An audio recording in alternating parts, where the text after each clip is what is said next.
Okay, welcome everybody to the Music Thoughts show on MSP Waves, episode 30. I am your host, EldritchsPIG, and as always, with me is...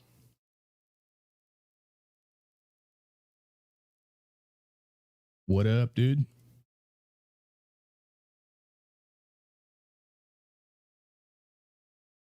It has been a week. Yeah. You don't hear Trey? It's because I'm using shit. I have to open Discord. Hold up. All right, so just a smidge of some music here for a little bit, and I just need to do this. I thought this would work, but apparently it's not working. So hold on.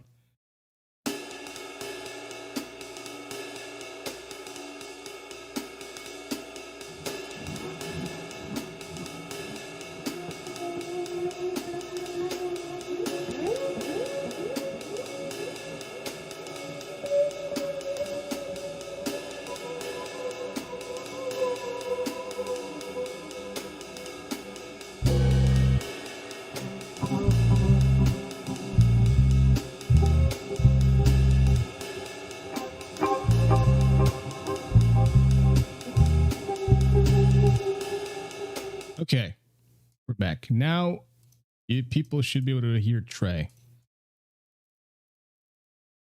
Testing. Yeah, what I was just saying is, it's been a week. Had a week off, went on vacation, and oh, you actually went on vacation? I thought it was just like, oh, it's vacation because, like, you know, stuff. No, yeah,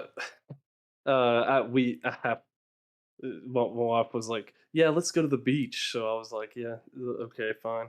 Yeah, whatever you say. It's one of the whatever you say, honey. It's like, oh man, I don't really want to, because of course I was the pack mule for everything. It's like, here, get all this stuff. It's like, oh, gotta carry. Well, where's the equality, man? Where the hell is the equality? Huh? That it doesn't happen once you start talking about picking up bags and carrying stuff. There is no. It's just like, here, you get everything. Nah, but yeah, that's cool to go to the beach. I probably wouldn't have such a, what's the word, an aversion or whatever towards the beach if I didn't look the way I look. But you know, beach is nice. But yeah, my thing is I always get burned. Like, but luckily, so like a fucking pale, vampire, man. Yeah, that's even after I've been in the sun a lot more recently, so it's weird that I still I stay pale. If you get naked in front of a white wall, can you like camouflage yourself? Possibly. Depends on the white. It's like if it's that like the paper white, then no. But if it's like the like a colored, like some kind of pastel white, probably. But like like paper white, no. Yeah, I'm still gonna stand out. I'm gonna look like a peach color. You're just gonna see both of my peaches hanging out. That'd be funny though. Okay, looking at a wall and there's Trey, but no one sees Trey. So, yeah, well, that's cool, man. I'm glad you went to the beach and stuff and spent some time with the family and went on vacation. That's neat. You know, gotta do some of that to have the rest of the chemicals working on the brain and stuff. Can't just be work. Well, me myself, I kind of took a little bit of a break, like from the internet.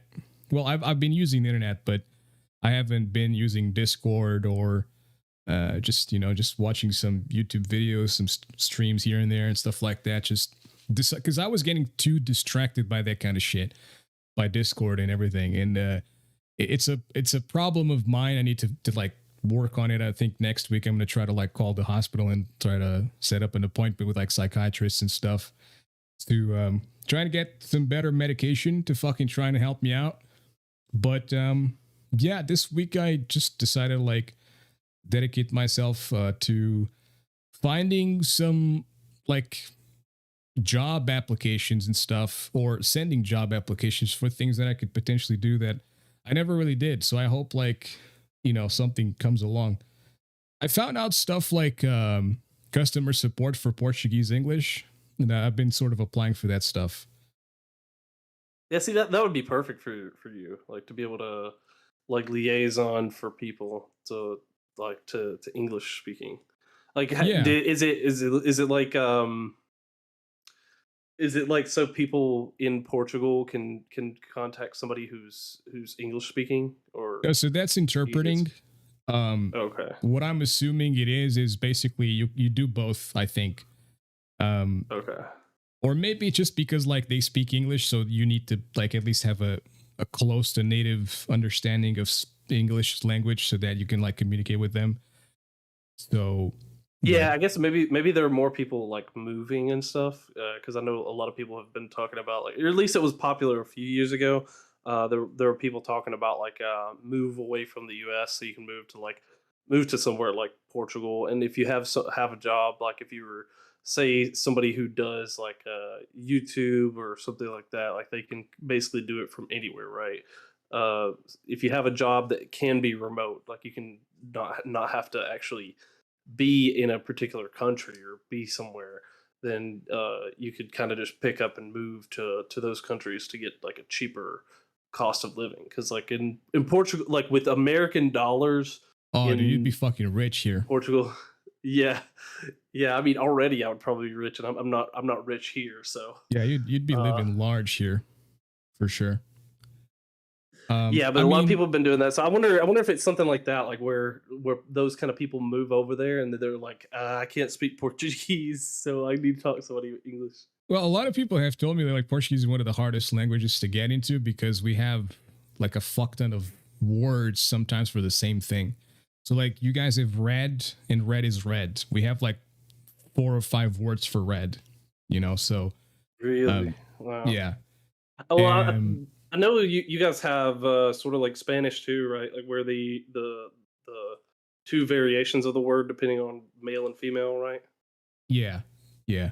So, but like you have five variations of the word red, really? Yeah. Well, I mean, I guess for the maybe for the other versions of the word, like red, like for like you read something, or I guess you red could the say color, and I guess you could say is it there? like so I guess there are some similarities between the language. So like crimson, for example, is a type of red. Mhm. Vermilion, I think, could potentially isn't vermilion like a type of red as well, or am I just fucking like making a mistake here? I thought vermilion was purple, but to be wrong. Vermilion, a No, it's red. color Yeah. pigment most often made since antiquity until the 19th century. Buh, buh, buh. What's a color? I thought it was like kind of yeah, it's kind of reddish, sort of. Yeah, it's kind of Yeah. like a I would It's say like a it's like a red, lighter orange. red. Yeah, yeah, it's like a Yeah. mixture, sort of an in between. Yeah, it's kind of like that basically. So I mean, I guess there are some similarities there, but you know, I don't know. A lot of people like struggle with it sometimes. I think also it's because of like so in English language, the R is R. In our language, the R is R. Like we fucking roll it a Yeah, roll lot. the yeah. Yeah. Um. So I don't know, man. It's like as a native speaking, like as someone who was born here and like literally lived pretty much my whole life, like speaking the language naturally, I can't really say like how difficult it is because like if you're born into it, you're taught in school how to speak it and stuff. It is pretty like it's an ancient language, I think. Well, it's not ancient like freaking Celtic or whatever, but it's I'd say relatively like an old language coming from Latin. So yeah, Yeah, I mean, it's more directly. I think it's more directly related to Latin, right? yeah, it is. Like than Yeah, even Spanish, I think it's a little less like Latin. Like Spanish is even Yeah, less like Latin than. our language does sound a lot more like Latin for sure. In my opinion, anyways. So how was changing, like, was English difficult for you to learn? I mean, other than, I mean, I know there's the all the millions of exceptions for English, but like was English really difficult to grasp? Because like a lot of people who speak another language will say like, oh yeah, English is so hard to get, but I mean, you sound more natural than like some people who even like are natural English language speakers, or like over here Yeah. that I talk to. It So, was in the beginning, dude. As a matter of fact, I fucking sucked at it. It was mostly grammatically and shit. But like getting, I know like a lot of the like those kind of languages, they'll put like verbs after, like they yeah. change where the verb is in the sentence and stuff like that. Like So it may like not be. the way the sentences are built and whatnot, basically like for us it's completely different. And basically going from like up to the point of like being 10 years old, that's when I think kids are better at English nowadays because they are starting to be taught English at like primary school. Back in my day we were taught English only from age 10, which was typically fifth grade. But Yeah. just changing from that, like, so you go up to age 10, learning about all these verbs and stuff, and then it's like the switcheroo over to how English verbs and stuff is done and stuff. So yeah, man, I mean it can be difficult, but the way I got better, the way I'd say lost my accent, was by, funnily enough, using Second Life a lot. So I communicated a lot with Americans all the time, Canadians, and just overall people who spoke like American English. And it helped me out sort of like lose that accent a little bit, because I DJ'd and stuff, listening to music, watching movies, watching streams, YouTube videos, all that kind of stuff. Like basically all the thing conjugated just basically just like helps, with that kind of stuff. Yeah, I mean, I imagine if even though it would probably be more difficult for me now because older, but the cognitive process is like it takes a little bit. Your brain isn't as elastic, like you're not as able to pick up on things naturally. But I still think if I was exposed to it more, I think exposure definitely has to help, because you're like, oh, that word is, I use that word that way. Yeah. Like even just casually, if you listen to it and you're like, oh, well, if you know what the word means and then you know where it is in the sentence, you're like, okay, well, we'll say that word is a verb in my language, so this is where those kind of words go. And that's where like I think I was getting confused. Like I was just messing around trying to listen to some other languages. Something German's a really interesting language to me. Oh, dude. Um, They say like I don't I they don't say like I I love don't you, and like it sounds Germany the like they're country, but fucking cursing you to witches and shit. yeah, they sound I think so it's ich aggressive. Like liebe everything is so. dich, ich liebe dich, or something like that. Ich liebe dich, and you're like, what? Whoa, bro, what did I do? What the fuck? You're just going like, I Yeah. love you. It's okay. Fuck, man, calm down. I'm not gonna hurt you. But it's interesting you said exposure to the language, because that's primarily why I developed a better, you know, capability of speaking it comparatively with other like Portuguese people. Because living here, if you go about your life in a normal manner, obviously you're going to speak the language from the country more often. So because Yeah. what one was in the involvement with the band, writing the lyrics and all that kind of stuff, helped me out with this. But again, primarily it was like the Second Life time I spent on there, and doing the radio online and all that kind of stuff is essentially what helped me getting to the point. So yeah, exposure is definitely the key word here. So if you live a life of speaking the language, and you could be good at it. Like you could have a decent conversation, but you're going to definitely have an accent no matter what. I still have an accent, I'm pretty sure, but it's you know, it's way different. Yeah, I mean, you can clearly tell you dropped like you're not speaking English like somebody who speaks Portuguese would. It's kind of like there are a lot of people who I knew like grew up with a lot of kids who came from Mexico, and their parents were like they were Mexicans, like they were all of the Mexicans, and they came over here and they grew up with me, and you could tell for a while up until they kind of got older to and they had developed they'd been around us speaking like regular English, like what our vernacular is. They would always uh, misuse some of the words. They had a clear, thick accent for the longest time, and then after a while, it was like almost like like they were. I was talking to like another version of myself once they got old enough, because then they had been around us, but you could tell they could switch. Their brains could switch it back and forth, because then they would be talking to their parents or something like that, and they would be able to speak like perfect like Spanish. Just it would sound Yeah. completely accent correct and everything. But they would have to like flip that switch in their brain to to start talking in English. And when they did, you noticed it, because then the accent from like Spanish completely dropped. Like they had no like accent from like their Mexican Spanish version of the way that they talked. Like they didn't speak like somebody who was speaking Spanish but talking English. They were just saying English, and that was one of the things that was really interesting to me. Like whenever I was growing up, watching those kind of people like be able to just pick it up, I was like, Yeah. wow, like they There's they actually a perfect example that I have. There was a German family that moved here to my town at some point, and I think the kid, well, basically my age, like I think he's most likely your age. I think like 27, 28, something like that.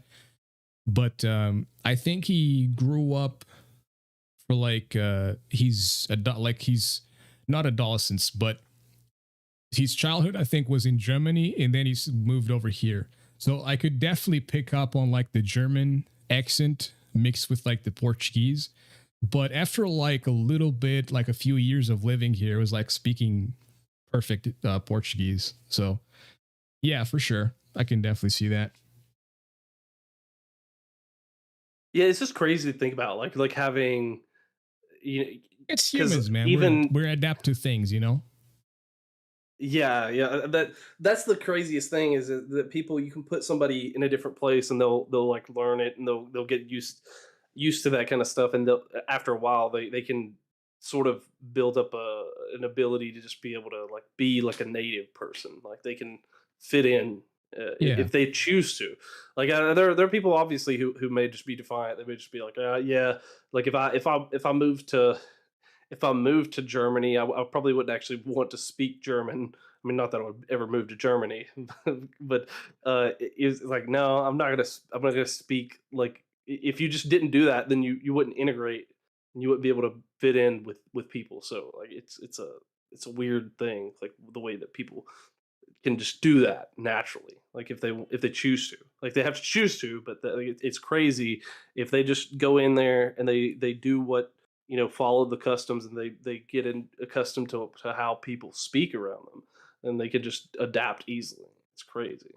yeah. Most people struggle actually with moving to other countries because I think that's like what you said, like adjusting and adapting to the customs of them. Because when I lived in England, sure, it was only like 7 months and stuff, and I didn't really go too far or anything, but basically, I didn't like a lot of people told me prior to me going there and stuff like, oh, the experience is it's a little bit rough. You're gonna take time to adjust. It's gonna suck and stuff. People are gonna look at you funny and whatnot.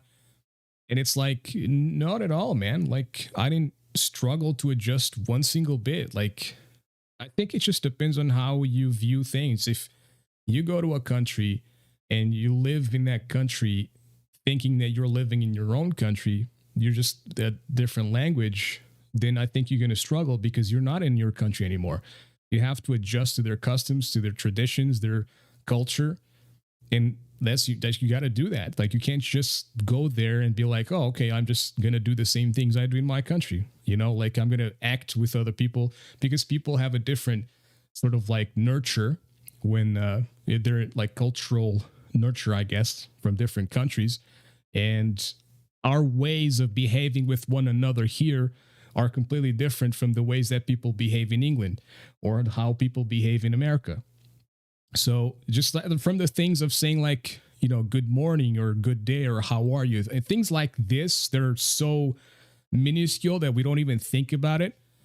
They could potentially, make a difference, but when I was there, I was having a great time. I was just like, everyone was nice. You know what I mean? Like going to the pub and stuff, just having a couple of drinks and shit. Like people just, all they did was wonder if I was Portuguese because everyone thought I was American.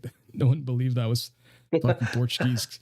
Like you said, I didn't have the typical like strong Portuguese accent that they're accustomed to, more so back then, like back in 2017, because obviously after Brexit, it's more difficult to go over there. It's not difficult, it's just more difficult because pre-Brexit, you could go over to England with just your citizen card, which is basically our ID, and now you have to actually get your passport. Like I went there without a passport, just had my citizen card because it's a European country. So, hey, here you go, my citizen card, boom, let in. There you go. Yeah, I mean, EU basically is just like kind of like the US going between states, right? Yeah, pretty much. Like you, as long as you have an ID and you're not like just you don't have like if I didn't have an ID that said where I'm from, then probably they're going to be like, yeah, you're not a US citizen, so like that's a problem for you going. But like since I have an ID that establishes the fact that I'm a U.S. citizen, then I can go between any state in the U.S. Yeah. But I guess like going to Britain, like going to England now would be like going to another. It's like a completely different country that's not part of that anymore. So it makes sense. Yeah, so if I wanted to go like to Spain or the Netherlands or Germany or whatever, I don't need a passport. I literally just get on a plane or on a train or whatever, and I just go and show them my citizen card, and they let me in. Pretty cool. So yeah, it's definitely freaking useful, especially if like you're a traveler or something, like person who likes to visit places and whatnot. It's useful as hell. Like the last shit I have to carry with me, the better. I hate carrying shit with me. Yeah.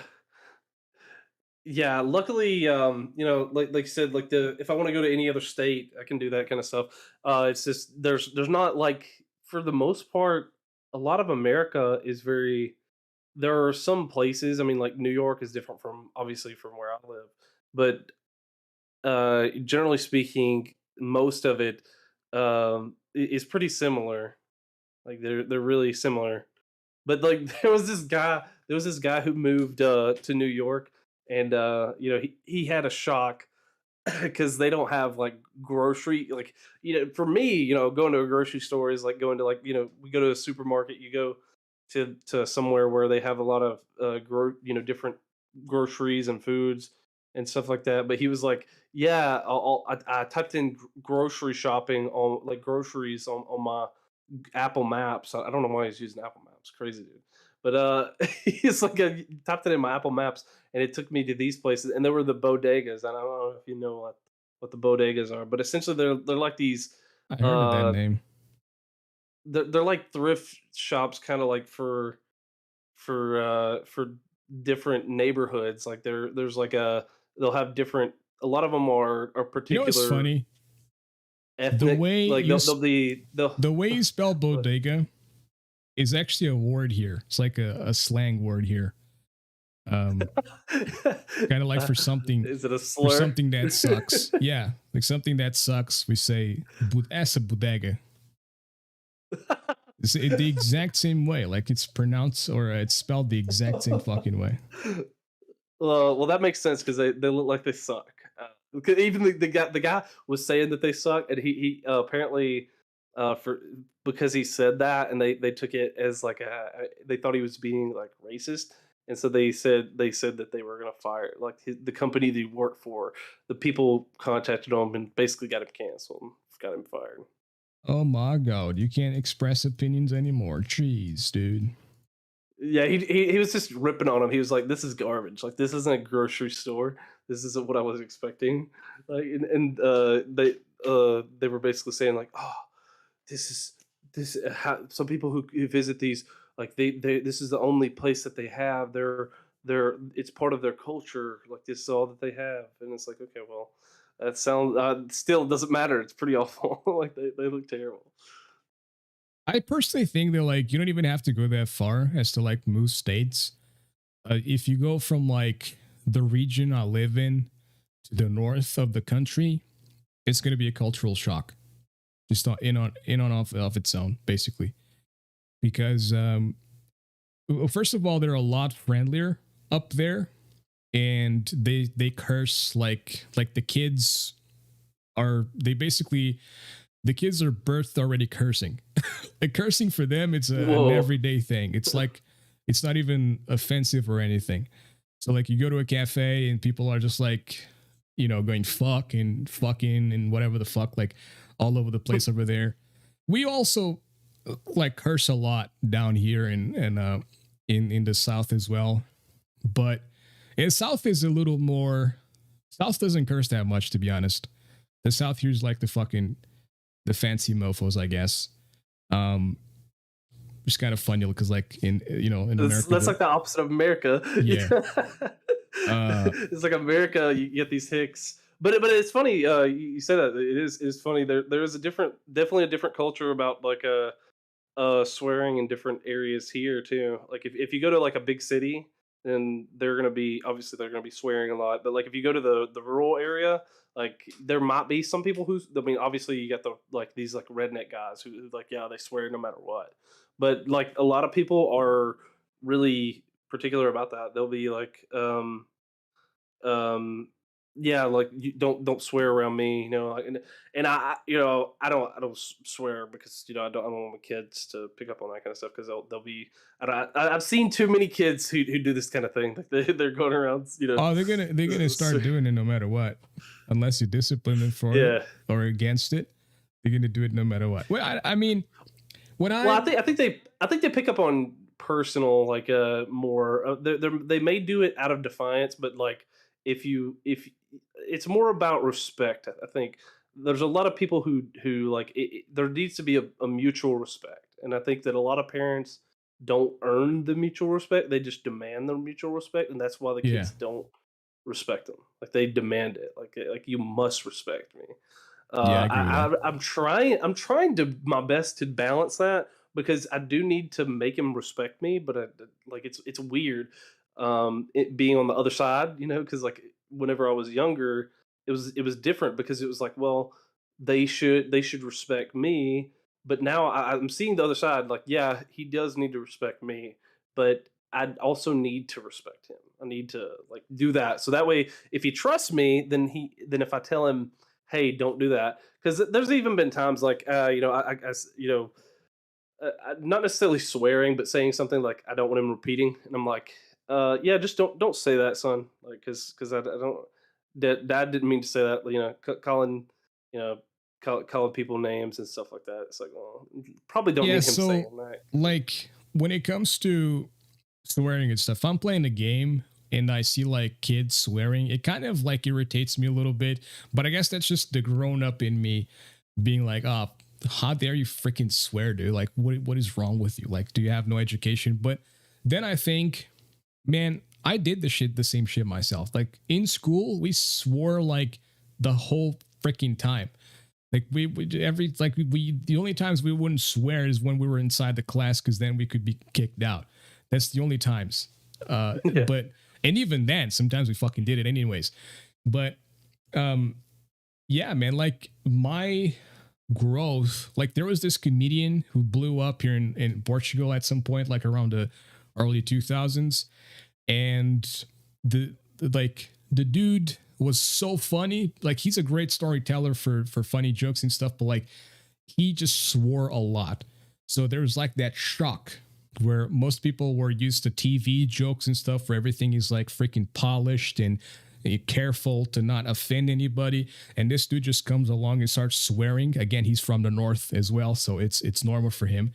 But he just comes along to like Lisbon and into Lisbon TV and starts swearing that much. It was a shock, but it was funny as hell. Everyone was like, wow, dude, that's super cool. And I was also starting to do the same thing. I did get disciplined on a regular basis by my old man, but I still did it. I still did it. But I think that's the thing. Like, that's the respect. I had respect for my old man. So inside the house, I didn't do it. But then when I was going out with my friends and stuff, I was like, freaking fuckity do all over the place. Yeah, and I think that's more of like what I don't like. I don't want him to like do it, just willy nilly. Like if he like I know he's gonna learn it, but it's just like like I have to balance the fact that I know that he's I don't want him to think that like it's something that like But because even you do you like think like swearing is bad? Do you think it's like a bad thing that people shouldn't do? I don't think it's a bad thing. I just think that like there's a certain there's a certain like time and place. I think that there's a like there's not a like you shouldn't just be like people who swear all the time. It's kind of like I don't know if you've watched some of the more recent American TV shows, but Absolutely not.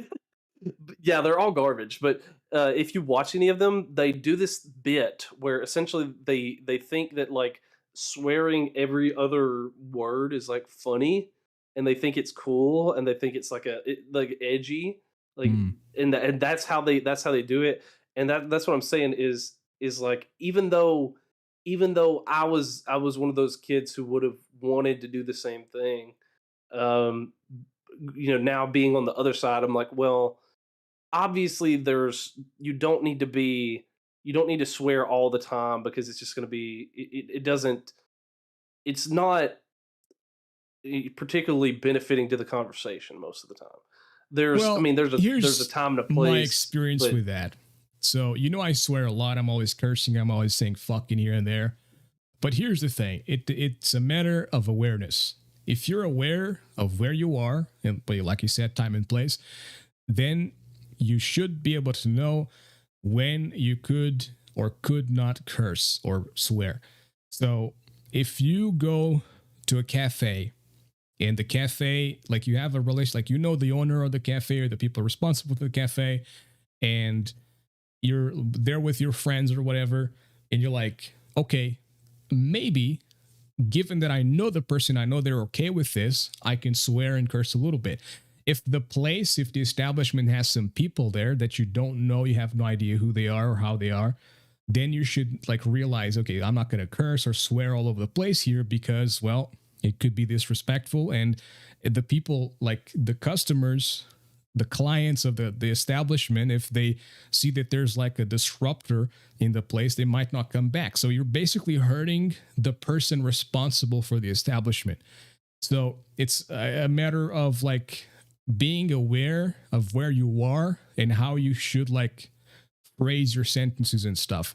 But many times, like in cafes and stuff, like we just realize that around us are people they don't have an issue with that stuff, and we just go ham on it, But like if we go, obviously if I go to a job interview or something, or if I get a call for a job interview through the internet or something, I'm not going to be like, yo, what up, my dude? I go, motherfucker. Yeah. So gonna get that job or yeah. what? You know? Yeah, I think that's what a lot of people the people who just and I think that's what I'm trying to get at is essentially like there are a lot of people who think that it's like that they don't have to consider anyone else, and they think that like because it we'll go to like a family restaurant, like a restaurant where we can just me and my family can sit down and eat a meal. And Yeah. if we go there, and then this is a family restaurant, and there's guys table over, and they're going, yeah, mother, yeah, what's going on, my blah, blah, blah, saying all this kind of stuff, and it's like, dude, if you realize what you're what you're doing, I'm trying to sit here and eat my meal in peace, and we're just trying to, be, do our thing, and you're over here, dropping, GD, MF, all this stuff, like that kind of stuff, and it's not, it's like they don't consider that at all. They're not considerate of anyone else. It's just they're gonna say what they're gonna say, and if I were to say, hey, dude, could you chill out? Like they're gonna get mad about it. They're gonna get uber pissed about it. So like, And it's one of just those head things where button like them and you move on. You know? yeah, yeah. I mean, if I wouldn't go to jail, right? Nah, it's fine, man. I mean, I don't know. No, Maybe dude, America. No, America's weird about that stuff. is If it? Is it someone, like? Is yeah, it? it's bad. Jeez, man. So It, you had but someone that fucking like messes with you, and you could go to jail for that. yeah, no, That's no, no. You'd be facing like at least 5 years, probably. Well, no, maybe not for what? hitting. Maybe not for hitting someone. No, like if I injured them, I'd probably get like at least 3 years. So Like if you like injure them, what constitutes an injury? Like if their nose bleeds? I don't know. Like it depends, but it's like the law is really weird here in America because basically even if someone comes up to like punch me, it I have to like be actively in danger, or else I could like if they actually basically if they hit me first, then it's like, okay, I can do something, but then if I go overboard, I can also probably face charges too. Oh.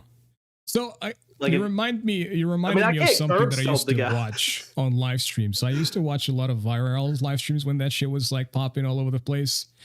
And sometimes I You know, like saw the bum dudes. fights. You talking about the Yeah, I bum used to fights? like saw this watch these dudes going like, I am invoking my whatever the fuck Constitution Amendment right whatever the hell to freaking challenge you for a fight or like what? It's just kind is it like a freaking Texan law or some shit like that? It's so weird, man. So Yeah, it Daniel, depends on where you're at, but like a lot of the laws are like really weird because they've recently had to pass laws where like if someone comes on your property that wait, you could comes actually like actually coming by walking there or like no, yeah, yeah, well, like if someone walks on your property, like that now, like they had to make a law to where you could actually defend yourself on your property. Because before it was like if somebody comes on your property and you like say I mean I don't know if you fist fight them or you shot them or whatever, then they can sue you because technically you didn't run away or whatever. Like you're I mean it's your property. It makes none of it makes any sense, but like if somebody comes on my property and I beat him up, then all of a sudden I could go to jail oh before they dude, added some of these laws. again, you just reminded me of another thing. So funny freaking story. This one is there was a time in here in Portugal where this guy goes to rob a cafe. The owner of the cafe beat the living shit out of the guy, of the robber, and the Yeah, robber was given a compensation because he got beat up. yeah, it's crazy. There's so weird laws. Like if you do these But kind of this is things not and normal here. Like this shit's not normal here. Like man, if someone invades your property, doesn't matter if it's private property or public property like as an establishment like a cafe or whatever, but like it's still your property. So it's still like you're still responsible for it. Like if someone goes and takes a fucking dump on a the floor of a cafe, like what are you gonna do? Fucking just clean it and be like just accepting that the dude is taking a dump at like on your floor? Like get the fuck out of in there. You're America you kick the would. shit out. Yeah, in America you would, because if you as soon as you like because there was a guy, okay, this actually happened during the whole BLM riots of 2020, right? There was a Mm. guy who he was standing outside. They were literally burning down buildings. Okay, and he was standing out front of his shop, his little, whatever rinky dink shop. He just had a storefront out there, and they came up to try to go steal his stuff and burn it down. And he just said no, like get out of there. And then he shot one of them, and then they basically took him to jail. Like they took him and put him. He's going to be in jail for like probably 3 or 4 years, maybe 5. That is I don't so know. stupid. I Yeah, don't get it. it's Like, what is the reason behind the logic of coming up with those, like, you know, consequences for the person that, like, is just defending themselves? Like, I don't get it. It's so well, weird. what they were trying to say, that like they were trying to say like, okay, it's not his home, it was his store, so he can't defend his, like, you can't defend a store. That's why people are like looting Targets in like California, like they're That's taking, so dumb. because California even made it to where if you steal under $1,000 worth of Oh yeah, stuff, we talked about that. you Yeah, can just, it's yeah, yeah. So there are people who are literally just busting through glass and running through the Target and stealing the stuff, and nobody can stop them. No Target employees can stop them. I mean, if you're a wagey, like if you're just a guy working minimum wage there, I don't see why you would stop them. But like the true. manager, the people who are up top, I don't. They can't stop them. None of them can stop them, because if you stop them, then you could go to jail, because you're not, you can't do that kind of you can't exert force on them. Basically, in America, if you throw hands with somebody at all, or if we have guns, obviously. If you shot at somebody, even if they're 100% in the wrong, like they're threatening your life, that unless you're on your specific property, like your home, in your, like, near your home, you're probably not going to get away with it. You're probably going to be in jail. You're going to be in jail for some time, even if you're 100% in the right. It's so backwards. So yeah, that's just stupid in my opinion. But going back to like the going into private property, like the houses and stuff. So I've been watching some like ring camera videos and stuff, and the things that I like that are captured on that stuff are crazy. Like, I can see like why you guys need those freaking cameras. We don't need that shit here. Maybe in Lisbon or like more populated places or whatever, but like I honestly, to be very honest, I've never heard of anyone like trying to bust in someone's like door or whatever, like in the middle of the night. I mean, it happens, don't get me wrong, it happens. It's gonna happen everywhere. It doesn't matter like who it is, where it is, or whatever, but it just like it's so weird how often that thing happens over there. And it, like, I watched this one, like the methods and the tactics they're using to basically bust into people's houses, it's crazy. And no wonder people start being afraid, because like also this, the reach of the internet with these videos and stuff, and the news and everything, it's obviously going to make people fear for their safeties and whatnot. But it's, I don't know, man, it's so insane to basically, like, because when you hear about these things, you're just like, okay. But when you see it happening, it's like, how is this possible? Like, how is this? And they, Yeah, I mean, like if you like, I know you joke about us having all the guns that we have, and yeah, obviously there's some people who like have, like they have way more than they'll ever be able to use, but there's a reason why that we do get guns, because there's definitely that fear of, like, there's some hobo on the street, they can walk up at any time, and they can just come into your house if you're not, I mean, this usually happens only in like the cities more, or close to a city. But it's still possible, even here where I live. There have been some people who aren't, like they're like hobos, or whatever. They're people who just wander around, and they go and try to oh, get I'm into not even stuff. like, these are not even hobos, dude. They're Usually like because, normal well, I mean, freaking they're people like on these meth ring heads. cameras, and they're coming up with ways to like manipulate people into opening the door.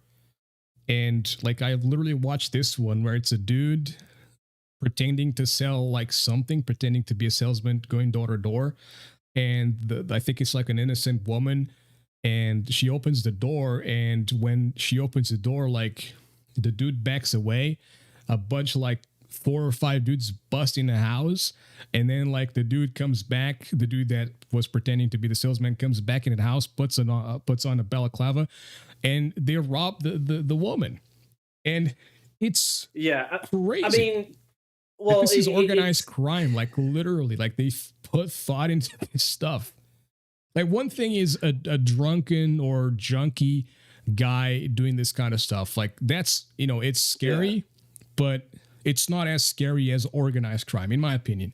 Like, of course, someone mentally ill or someone drunk or someone who's on drugs or something, they could also be super dangerous. But honestly, I don't think it's as dangerous because they're not in their right mind.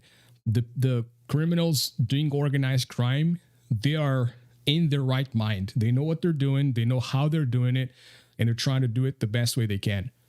You know what I mean? What do you guys not just have, like, you guys don't have as much organized crime over there? Like, it's just not that bad. Like, We're one of the safest countries in the world, man. Like, well, I think what it comes down to is there's a lot of benefit from organized crime, and the reason that a lot of people have organized crime here is because we have like a really bad, like, even if those guys aren't junkies, a lot of them may be moving products, so they may be moving drugs, and so they may not be high at the time that they're doing that, but they're doing these jobs because they can get money from like selling. Say they steal 10 TVs, they can steal 10 TVs, and then they can sell them on the, like on a market or whatever, like basically just like throw them up. There's been a lot of problems with like Facebook, where people can list their, you can list your stuff on there, or like Craigslist, people will list them on there, and then not a moment I'm if proud they, of, but so when I was in the first course I took, there was this there's this dude I knew that he yoinked a cell phone from someone in his school. I don't know if he yoinked it or if the dude lost it and he yoinked it, but it didn't give it back. Um, Either way, it's kind of like both ways is bad. But during this time, I was smoking joints and shit, and I took the phone, and I knew one dude in my classroom, he needed a phone, so I took the phone to him, and I sold the phone to him for like 40 euros, and the the guy that yoinked the phone, I gave him the money. Wait, actually, it was I think it was like 20 euros and like 20 euros in drugs, in like bars for mm, melting and stuff.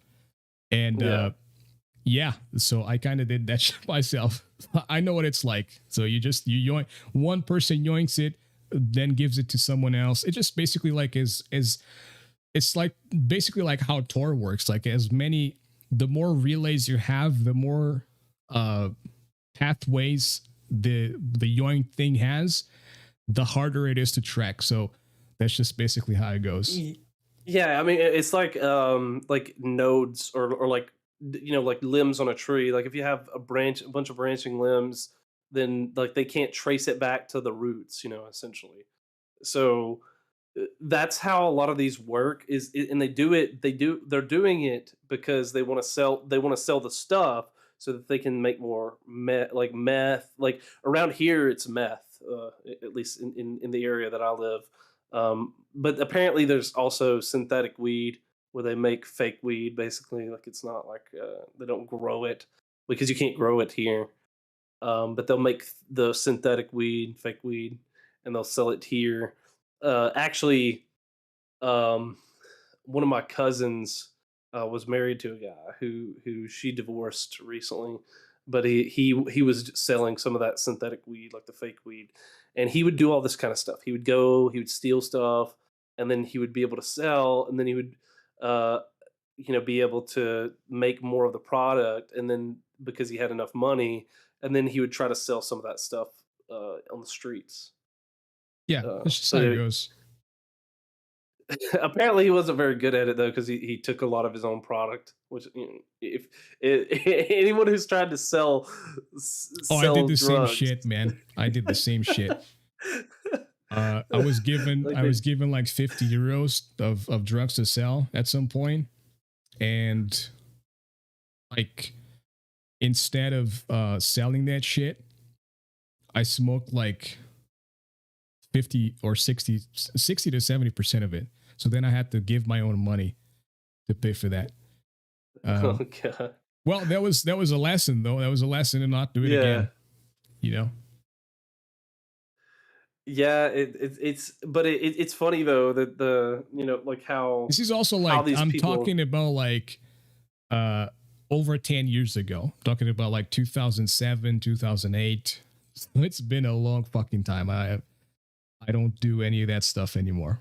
Drugs or cuz I don't do drugs not because I'm a pussy. It's just that I don't like the effects that it does to me.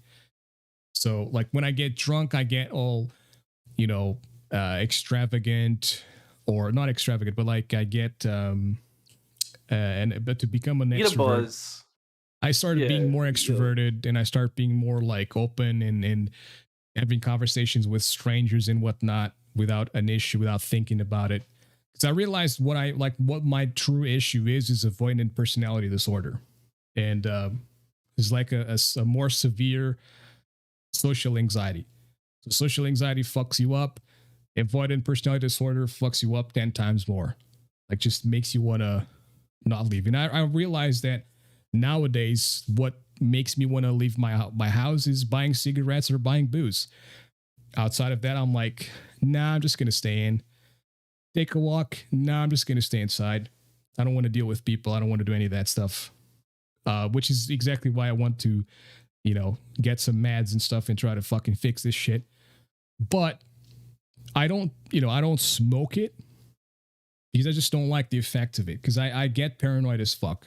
Like once I get high, I'm like, bro. I guess exactly, dude. It fucking matches up the disorder because like I'm thinking everyone is staring at me and judging me from like top to bottom, and because I'm high, it just amplifies the effects of the disorder. So instead of normally thinking this to myself, but like not acting up on it, this like I'm trapped within my mind because I'm high and stuff. So instead of like trying to mellow out and chillax, I'm just continuously on a wave of deep dark thoughts that everyone around me is laughing at me and everyone around me is making a mockery out of me. So so on one hand I get drunk, I get extroverted, and I have a lot of fun and stuff. I get high and I feel like I just, don't want to move, and I just want to freaking like go into fetal position and stay there. So Well, yeah, and that's definitely how they act different on the brain. Like because obviously the reason why you're able to feel more extroverted is because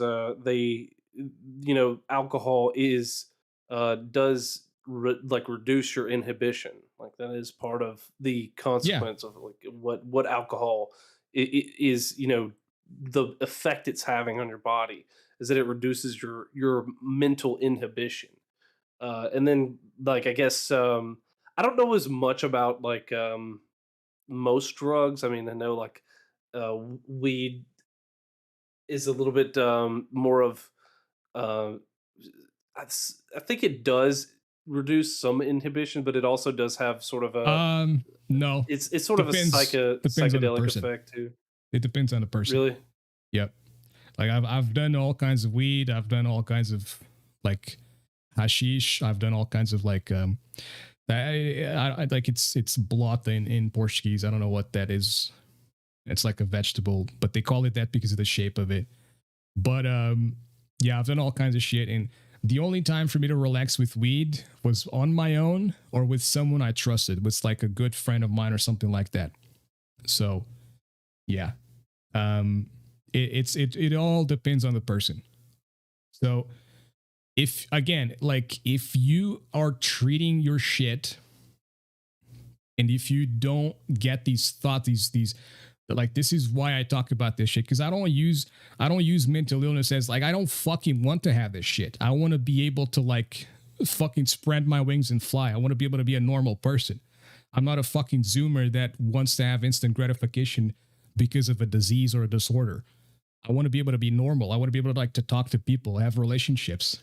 You know what I mean? Like, for instance, all the intimate relationships I've had, I never initiated a single one of them. It was always the women that initiated with me. I could potentially hint at something, like hint at like my interest to them or towards them, but I was never like, oh, hey, what up? You want to date or some shit? Like, you know, obviously with more eloquency or elegancy, I guess, rather than being like, yo, bitch, let's date. But I never initiated any of my intimate relationships. It was always the women that initiated with me. You know what I mean? And it fucking sucks. I don't want to be like this. I earlier today, I did a test for one of these job interviews or job applications that I mentioned. And the moment the test started, my freaking anxiety peaked through the roof. I think it went touch on the moon and came back and went back over there. It just peaked. And I was like, oh shit, I'm going to fail.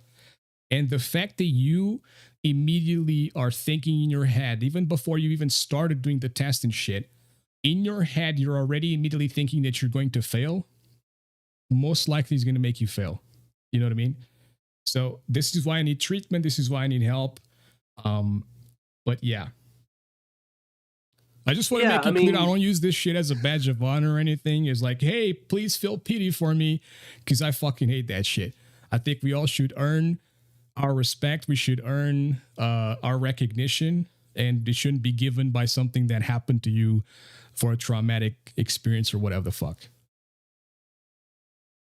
Yeah, like I know, like for the longest time, I had trouble with that kind of stuff. Like, but whenever I finally got to college and I kind of opened up a little bit, it was a little bit easier to be able to just kind of do my own thing. And I think it was part of me having to figure it out, and it took a long time to kind of figure out how to get it to work. You know, like how am I supposed to? If I could fix this shit on my own, I would have done it years ago. Like this comes from adolescence. You know what I mean? Like this began with basically just losing my grandmother and then being on the fucking like this wandering road where I had no idea what to do, where to go.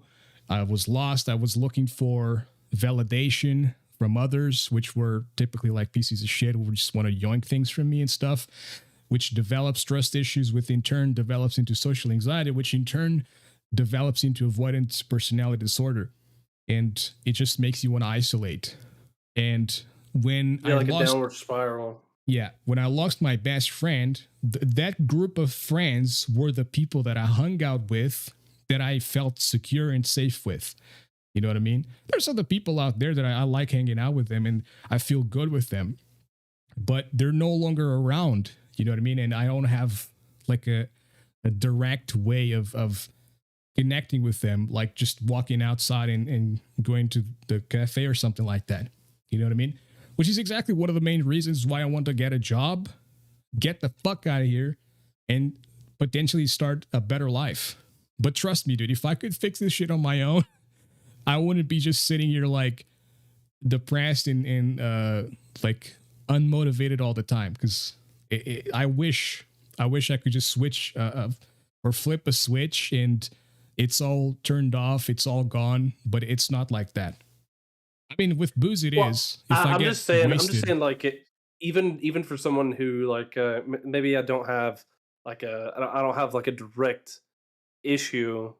I mean, I do. I would say I have like trust issues from family issues, but like even for somebody who I would say, I would say I'm relatively normal. Like on the like as far as things go. Um, it was still difficult for me to try to get to the courage to like be able to like, okay, I need to have the courage to just talk to her and just have a normal conversation and not seem like like a, a and moron, I guess, just essentially. Yeah, Like, just that's look. I want to look. And it was funny because my whenever like like after me and my wife started dating, she was like, "Oh, I thought you were like you were like a player, like I thought like you were able to sweet talk any woman," and I was like, "No, no," I was like, "No, I've struggled." With like, because I was dating, I was dating one girl for like 2 years, and then she dumped me, and then like I tried to go on a few dates with this other girl, and then that didn't work. It was just a lot of like, I was taking a lot of losses, and then just L after L, and then eventually, just met her, and then that's like I finally sort of figured it out. But even for like I say for somebody normal, it's difficult to try to navigate that kind of stuff. yeah. Like, see, that's why I became like that's to an extent like why I became an alcoholic at some point, because when I was drunk, I didn't give a fuck. Like, I wasn't hitting on women like a playboy or whatever, but I also didn't care. I also wasn't like afraid of rejection. And there's like a couple of things here. Let me see if I can find um some of the symptoms on this shit, because there's one, right. So some of the symptoms here are they are oversensitive and easily hurt by criticism or disapproval, which is true. I tend to play it cool and stuff, but like what someone says to you or what someone goes in and chats with you on a instant messaging app or some shit, it's not what reality they're like in reality they're feeling inside. You know what I mean? So sometimes you think like you're talking to someone and you think, oh, they're fine with it. Oh, I just shit on that guy jokingly. Just a joke, bro. But they're fine, dude. But deep inside, maybe they're not fine. Maybe they don't like that kind of shit, which is exactly one of the main reasons why I stopped doing my show on MSP Ways that I did on my own, was because I was being criticized and had a lot of disapproval going towards me with things I had no control over. So it's like with things I have control over, it fucking hurts. So imagine with things I don't even have control over. So that's why I went on a fucking like, what people call a childish tantrum or whatever. And I stopped doing it. It's not because I was on a childish tantrum. It's just because like deep inside, I couldn't fucking keep going, thinking that I was being criticized this much. Another one is they have few, if any, close friends and are reluctant to become involved with others unless certain of being liked. I mean, yeah, like I've literally been saying, like I've had a group of friends, you know what I mean? And that was the people I felt comfortable with. Anyone else, it's like takes time, a lot of fucking time. And this group of friends was because of a birthday party where I invited over 20 people and only 4 or 5 showed up. You know what I mean? So to me, it was like, oh, okay, so these 4 or 5 guys, they fucking care about me, man. So, all right. Also, it's not just that, but it also was because like we grew up together to an extent. Like, we're all kind of like neighbors here and there. At least 2 of them live like super close to me. The other one was not as close, but like relatively close. So we grew up together, but like, that moment was just kind of like the click of like, all right, this is our group. Let's hang out.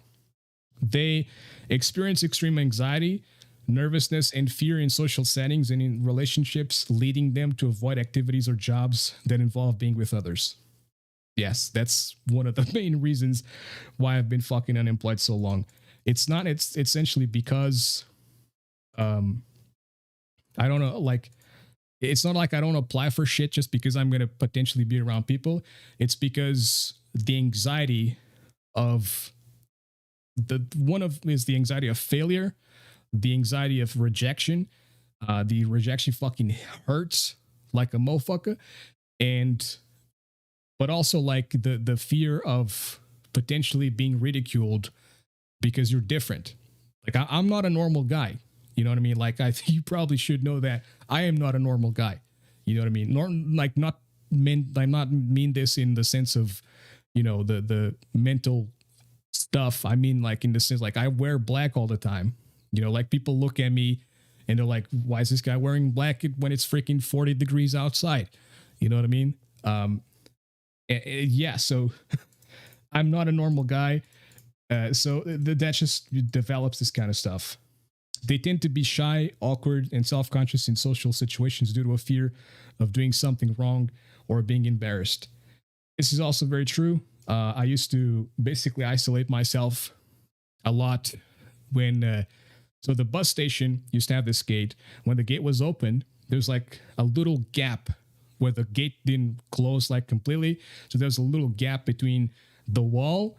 There was a cover from the gate, from the front part of the gate, and then the side of the gate. So I used to, if I was hanging out with people, if I was drunk, I didn't give a shit.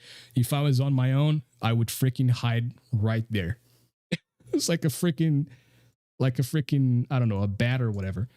Um, they tend to exaggerate potential problems. I'm always whining and crying and bitching about everything, and that's why. You know, exactly why I need help, like why I want to be helped. Like be helped and help myself. They seldom try anything new or take chances. Pretty much. I can't find an example right now for this, but pretty much. They have a poor self-image, seeing themselves as inadequate and inferior. Yeah, you don't hear me talking about myself like I'm a fucking Adonis. You don't hear me talking about myself like I'm a, like I think I'm pretty or whatever the fuck. I'm a fat, ugly pig. And that's just how it goes. You know what I mean? Um, Now it's, it's difficult. It's like you know, every single day I think to myself, I need to exercise. I need to do something. Even if it's just like sort of like walking in place, you know. It's something I started doing and then I did it for an hour. Then I was like, didn't do it again. It's not like I don't want to do it. I don't know how to explain this, man. It's so weird. It's so fucking weird. I want to do it, but I don't have the motivation to do it. Does that make any sense? It's like a part Yeah, of me wants to do it. I want to get better. I want to get healthier. But then another part of me doesn't want to. Another part of me just wants to sit there like a fat slob on the couch and let life pass by you. You know what I mean? yeah. I've had to deal with something similar as far as like that goes, like that kind of feeling, because stuff with like like my body, not feeling great My about my body for a body, while. My my body, body. Was it? my Wasn't that body. fucking R. Kelly? I think so. That motherfucker Who's got jailed. actually yeah, he got jailed. He actually got more time than Ghislaine Maxwell. I'm sorry. Keep going on what you're saying, man. Sorry to cut you. No, the so I had there's been two real issues that I've had like with my body that I was dealing with that kind of stuff. Well, like at one point I was like nearly like 300 pounds, and I was like, man, I got to do something. I got sleep. I developed sleep apnea, so I used the CPAP, and I still do a little bit. When I'm in better shape, I don't really have to use it. But when I let myself go for like I have for the past few months, I've started using it a little bit more again, using the CPAP machine, because it sucks without it because I'm like it's harder to breathe at night without it. So, and I don't know what the actual issue is as far as that goes. Like they didn't think to check to see why do I have sleep apnea. Even whenever I know people who are like twice my size who don't have sleep apnea, it's like it's crazy. But dealing with that kind of stuff, I was like, well, why would I even try? Like, what's the point of trying? Just like let me like go through this miserable life. But then I was like, you know what? Like I freaking hate this. I think that the point that I got to, and maybe it's something that you can't get to that point, but the point that I got to is like I absolutely hate not being able to like walk up a flight of stairs without dying. And I was Mm. like, okay, I hate this. I hate this so bad. That I'll actually want to do something about it. Like this is now. I hate that. I hate the fact that I can't walk up a flight of stairs without feeling like absolutely winded. Instead of more so than the fact of like, okay, I got to get up and do something. I hated that more. And then that's whenever I was like, okay, well, I'm going to the gym, and I did that for 5 days a week for up until basically up until our second kid was born. I was going to the gym 5 days a week essentially. I can see where you're It's coming just like, from. But like, there's no gym where I live. So the gym has to be like whatever is around to help with that kind of shit. So, but I think walking in place, like maybe even for you and stuff, it could potentially be like a really good thing because like if you're working, as a matter of fact, I'm standing right now. I'm doing the podcast standing. I decided it's my first time doing this standing, but I decided, you know what? Now that I have like a mic arm that I can use while standing, I'm gonna just stand instead of sitting down. Um, and it's actually like helps your posture a little bit. You know what I mean? So you're just like I'm not sitting down like a fat slob like I typically am, and you know, the only thing I wish is I had a fucking standing desk. That would be the freaking POC champion .png thing here. You know what I mean?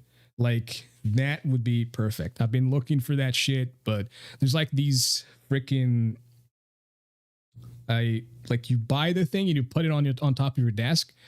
But if you want to sit down, you have this massive freaking thing on your desk, which is going to elevate everything, right? So you can't yeah, just sit down with that and then stand up with that. You have to either use it, then you have to move the monitor, move the keyboard, move the mouse, move all that shit, put that thing on the table, then put everything down again, put it standing, remove it again, remove it, remove the freaking thing, and put it back so they can sit down. It's so annoying. So yeah, but there's Gabriel. I've seen some pretty cheap standing desks. I mean, cheap for someone who makes a living or someone who has any sort of money. I don't make a living yet. I don't have even benefits whatsoever. So literally, my only money income is literally Hive. That's it. Um. So yeah, I mean, like I think 100 or something, like 100 and something, or 200. I think 200 and something euros. It was on Amazon. yeah. I So mean, if you like, it's let's with a, see, like, it's not electric though. That's the difference. So the electric yeah, ones are I you have think to are like manually. 400. The manual Yeah, lever, whatever the hell is well, it's manual, so you have to like crank that sucker. yeah, I mean, even those manual ones, they're less than 200. So if you were able to save for a little bit, you'd be able to have one in no time. But yeah, I just like for me, I had to go to a gym because and luckily we have several gyms in our area. I just happened to pick the cheapest one because I was like, well, I'm not going to spend a lot of money because then I'm gonna then I would hate it that I was spending a lot of money to be able to go to the gym.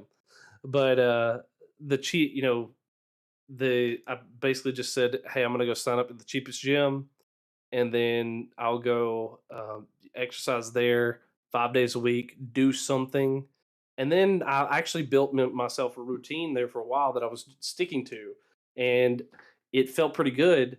But then I tried to like go, I've been off for a couple months, and then I tried to go back and do it now because I'm like, well, I'm hating myself again. So it's like, okay, well, I'm going to go back to the gym more regularly.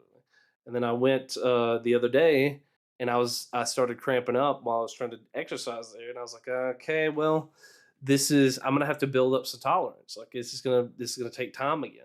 Like because I was at the point where I could do it before, but now I basically got to build that back up. But yeah, I mean, for you, finding walking places, doing that kind of stuff is going to be way better than just like sitting around. Like Yeah. it's going to help. I mean, and you're going to hate it at first. You're going to hate it at first, but you've got to develop. It takes roughly 3 weeks to develop a habit. Like if you can do something consistently, which That's that's my the hardest that part. is, yes, Is that is my That's the fucking hardest problem, part. dude. I hate it so much, dude. Like I could be having a fucking but it's with everything. It's not just this. It's literally everything. I suck with consistency so much, dude. I don't have a sleep schedule. Like I don't like I can't, like streaming schedule, forget about it. It's whenever the hell I feel like it. Freaking podcast schedule, like the best way to grow a podcast is consistency, because when you make episodes and you post them on a regular basis, on a consistent basis, that's people will be expecting your shit. If you just post willy-nilly whenever the hell you feel like it, you know what I mean? Like people are gonna be like, whatever, dude. They might follow you or something, but it's not gonna be as like good for your growth as it is if you have consistency, right? So it's, dude, that's so much my freaking problem, man. I've read that like doing it, at least walking, uh, like walking in place for like an hour every day, at least for starting, is pretty neat. Um, and then you just keep on sort of like developing and evolving that shit. I need to lose this fat ass belly, dude. I don't know if I can lose this shit Well, though. I would say for you, like the easiest thing that you can do that I know you would be able to do is no joke, like doing some push-ups and sit-ups. Like those are the easiest cheapest like things you can do. That I mean, it's not gonna feel good probably on like a rough floor, but those are the cheapest things you can do that it would immediately give some like impact. I mean, it's gonna kill you the first few times that you do it, but you just had to, and you have to build up a tolerance, and that's what I was saying like earlier with mine. I realized that like, okay, well, I can't do what my body was capable of doing before, so I have to like lower my expectations a little bit of like, okay, well, I can't do 100 crunches, like I can't do 100 sit-ups this time. So what I need to do is I did like 20. Okay, well I did 20 this time. Well, next time maybe I'm gonna try to go for 30, and then like just try to incrementally do it a little bit more each time. You don't have to go all the way. You just need to do something, a little bit of something to begin So with, like tomorrow and I do then build one, it up. and then the next day I do two. I would probably try to go more than that, but yeah, I mean, if you do something, it's more than nothing. And that's what somebody was saying. Like I was listening to one video. It was like if you want to build consistency in something, and the biggest thing is like you need to do it. Period. Like and what you can do is you can start with like, okay, well, I'm gonna do I set a schedule, and do it at this time, and it doesn't matter like if you like complete anything. So say you do something for like 10 minutes, and then next time, let's say I do a workout for 10 minutes one day, and then the next day, okay, well, I'll do it, I'll try to do for 15 minutes, and then if I can do it for 15 minutes, then the next day I just keep doing it the same, keep doing the same thing until eventually then I can do like, okay, well, I can do an hour workout, no problem. And but you have to build up to that point of like where, okay, well, I can do a workout for like 10-15 minutes, and then okay, now I can do a serious workout for 10 or 15 minutes, and then I can build up, and I can start doing more and more. until maybe you don't do it as much as, but you need to at least be consistent. And you'd obviously, like, for someone like me, I'm not trying to get like ripped or whatever. I'm not trying to get like swole, be huge, but it's just being consistent so Yeah. that I like One don't thing I've become always a wondered about like enormous ripped blob. ass dudes, you know, fucking bodybuilders and shit. Like, how do they wipe their asses? Like the muscles get in the way, and then it's like Yeah. Like, do they have like they're a like, maid specifically to wipe their ass or something? Like, I don't know, man. no, they just give themselves, like, they act like they're giving themselves a reach around, Or maybe, and then they oh, from the front? yeah. Oh, Yeah. I never done that. Like, how is that? Is that even comfortable or whatever? No, it's not comfortable for me, but I mean, Yeah, I figure it's not, I'm man. sure there's I'm sure I'm sure somebody does it that way. Like, it's kind of There's a gotta shit. be It's some. kind of a shitty conversation, but like, you literally go to wipe your fucking ass, and you have the possibility of scraping your shit on your nutsack. You know what I mean? It's Yeah, crazy, yeah. dude.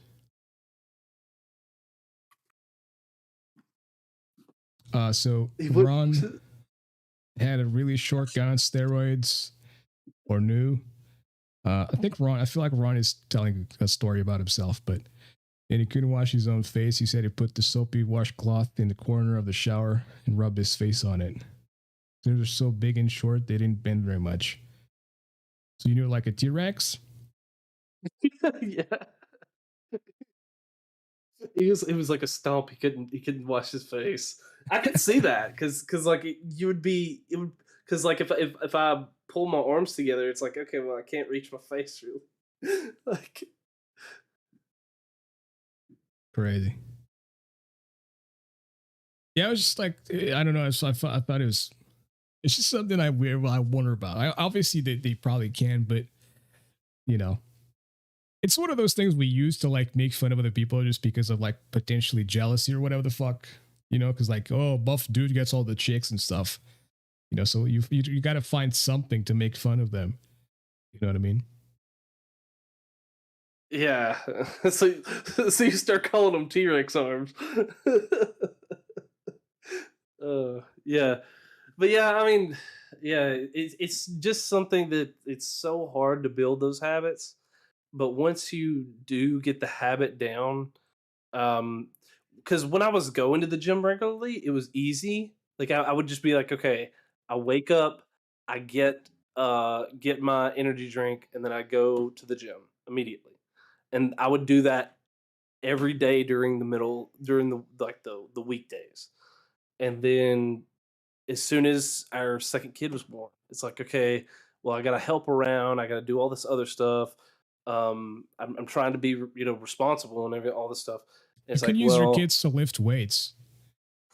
So you grab each like yeah, by their clothes, and then you start like lifting weights and stuff. yeah, start bench pressing the baby. Yeah, Ugh. Straight up. There's I, you know, actually a funny you say that. The job that I was working at, the previous job that I was working at, um, there was this lady who was another one of the programmers that I worked with, and they did this little. They gave us, like, since they knew we were having a baby, they gave us like some diapers, and they gave us a few little things, and she gave me a book. It says, like, it's like baby barbells or something like that. It's some kind of book about like using working out with the kids kind of thing. yeah. It's I've funny. seen that shit before. I've seen videos of that stuff. Well, obviously comedic videos and stuff, but like it was funny. So like they grabbed the kids by like their shirts or whatever, and then they just sort of like lifting weights with the kids. It's like, you know what I mean? So basically what you have to do is you have to like basically make sure that both of your kids are at the same weight level Yeah. so that you don't like have much discrepancy going on around. But yeah, dude, just like keep on lifting that shit, you know?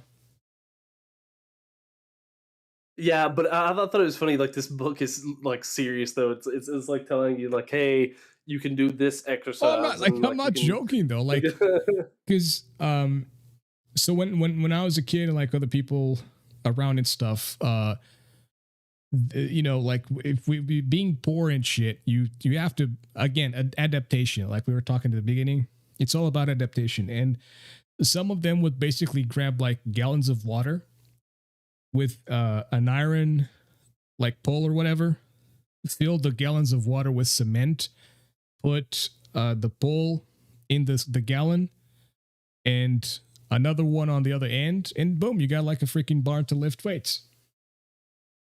So it's adapting, hmm, you know. yeah, yeah. Anywho, I just thought it was funny, but yeah, it's the but I did notice like the it's way harder to like adapt once I've got out of that habit. You know, like once I lost the habit of going, now like I was trying to go to the gym the other day and I was like, okay, well, I'm gonna go to the gym today. And I would told myself that. And then as soon as the time came, I was like, okay, I got my shoes on, I'm ready to go. And I just kind of sat here and I was like, I don't really want to go. I told yeah, myself, I was like, I don't really want to go. But yeah, I was like, I have to go. I told myself, I said, you have to go. If you don't go, then you know you're a loser. You suck. So you have to go. And once I said that, I was like, okay, well, I don't want to be a loser and I don't want to suck, so I'm going. yeah. So I basically had to I had to like trash talk myself into going. That's kind of the mentality that I had to do, and that's that's a what good works way to for do me. And it. there are other people who like they like to talk themselves up. Like, okay, you're gonna go do this, and you're gonna feel so great. I'm not like that. I have to trash talk myself to be able to get myself in a better mood, like to actually do something. It's like, okay, you're gonna It suck, works and then all of a sudden, yeah, I mean, if it works, it works. I mean, but exactly. it just depends on how you are. All right, but we're going to. So I'm gonna do a quarter push up myself to start my regimen on working out. Trey's gonna pick up his son and start doing some lifting as well. And we're gonna take a short little break here to just catch our breaths and stuff. You guys can go grab some popcorn or booze or whatever the hell, and we shall BRB in a smidge. So go nowhere.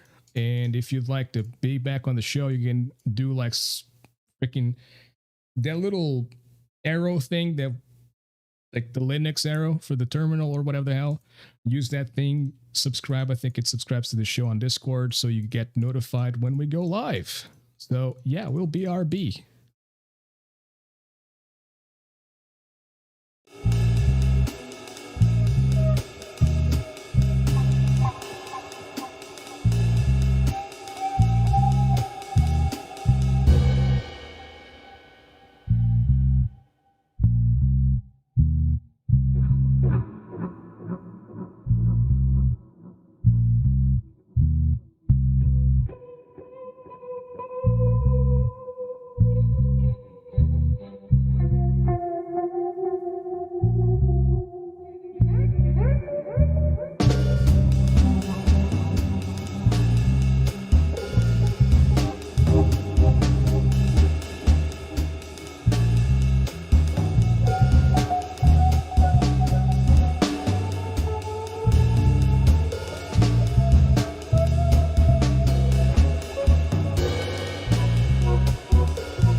And we're back in black.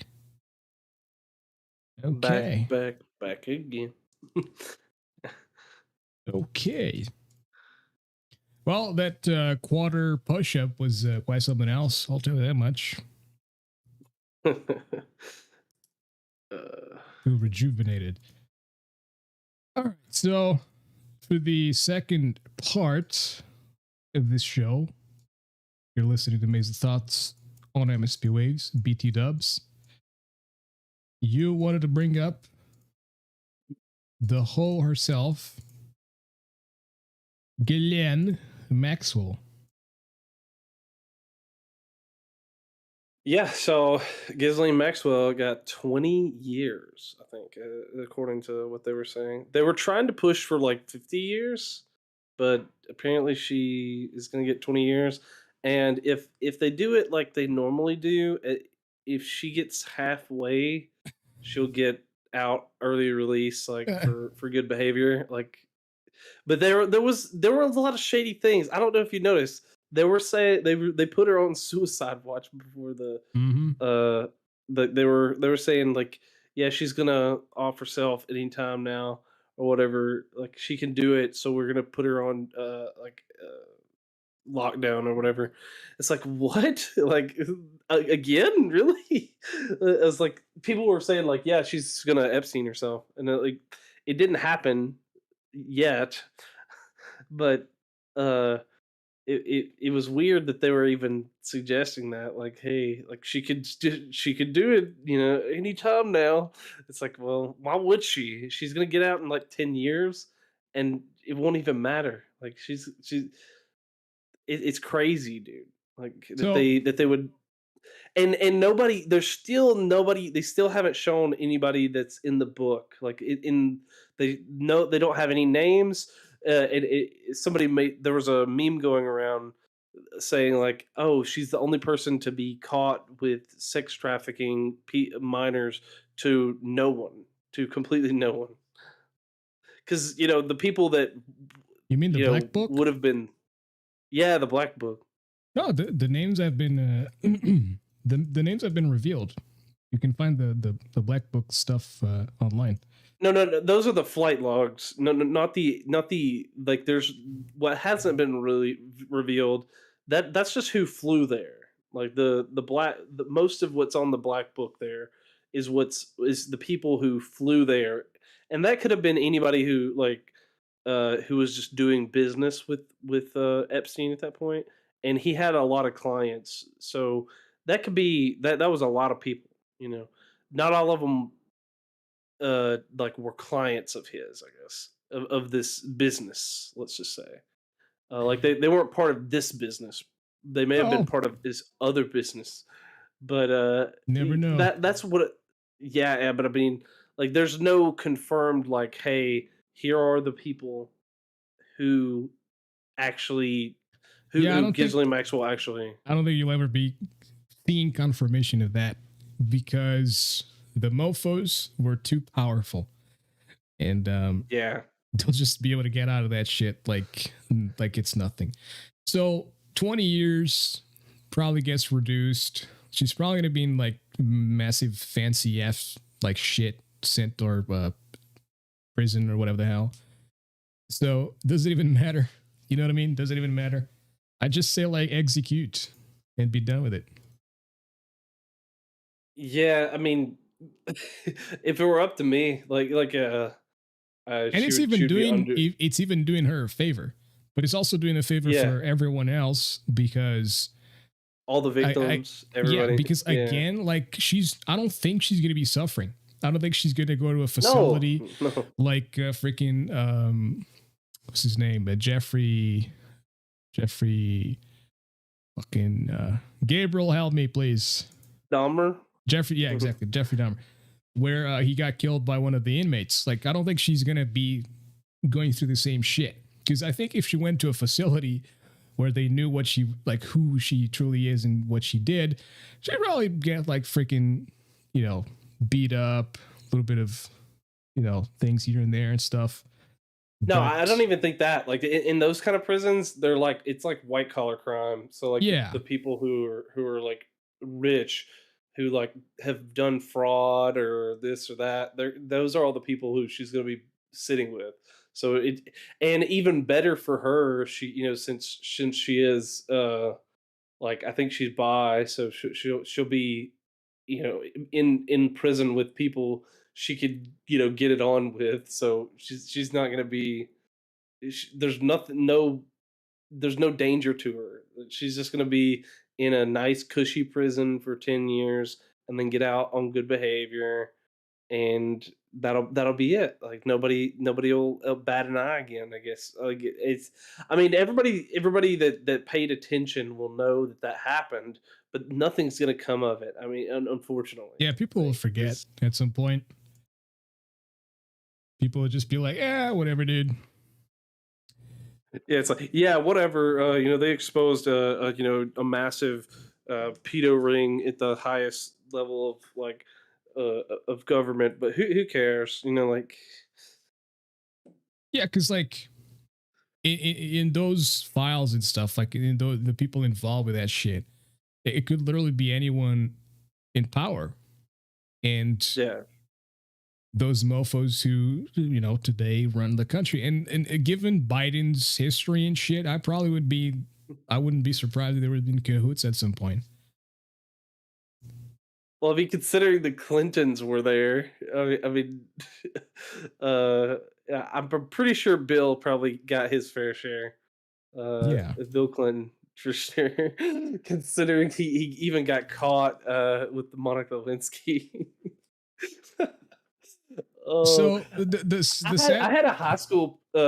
Speaking of Monica and Bill Clinton, I had this great high school professor who he was my government and economics teacher, and he obviously he was ready. He was going to retire in a couple years, so he was just he would say and do whatever. He was that kind of guy, uh, and um, he would talk about like in our government and economics class. He's just sitting there. He was like, "Yeah, so let me read part of the like the newspaper when it from the day from from Bill Clinton's accusation from Monica Lewinsky." He just literally sat there and he read it out to us. It's like, yeah, so there was the stain on my dress and all this stuff. And like, he just literally read it out. It's hilarious. And like, I always thought he was a great dude. He talked about that kind of stuff. It was, but yeah, dude. I mean, even that kind of stuff, like people don't like they have such short memories. Like, oh, did that actually happen? Like, in 5 years, I guarantee nobody's gonna like really remember it other than the people who are like aware, like the Yeah, people who the care. world the world is running way too fast nowadays. And like the difference of I, media distribution, news distribution and stuff, it's like completely different from 15, 20 years ago, like with newspapers and TV and stuff like that. You heard about the news, and the news would stick for a week, a month, sometimes even freaking 3 months, and that would be like the main thing of discussion and stuff like that.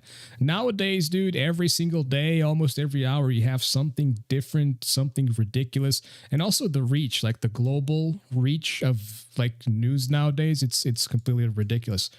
So like we're just continuously like consuming new stuff over and over and over again, which just replaces our memories on a continuous basis, which it's hard to sort of preserve those certain things. Like how often do you hear about freaking Johnny Depp and Amber Heard nowadays? Like you still do, but it's not like the same. Like it's not the whole freaking world talking about this shit anymore.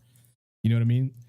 Um, so yeah, now that it's mostly like the memes like come up of like yeah, like people will see a meme of Amber Heard or whatever, and they'll be like, oh yeah, that happened, but they don't like people don't retain events as much as they used to.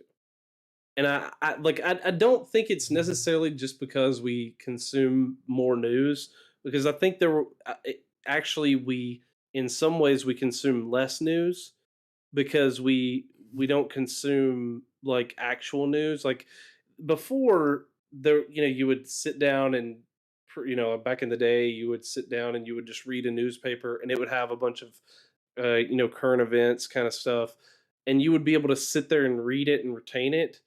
I think that a lot of people don't actually retain hardly any of it nowadays. So they're not actually picking up on any more news. They're just seeing more headlines, I guess. And that's why like a lot of the media has to be super crazy with their headlines, and they have to show like, okay, well, I've got to make the most crazy headline I can. And then if you actually read the article and you actually read what it's about, oh, this isn't that weird at all. Like this isn't crazy like the headline. It Yeah. sounds pretty normal, or something like that. But It apparently, Maxwell is trying to pull off a blizzard here because she's saying Epstein was the mastermind.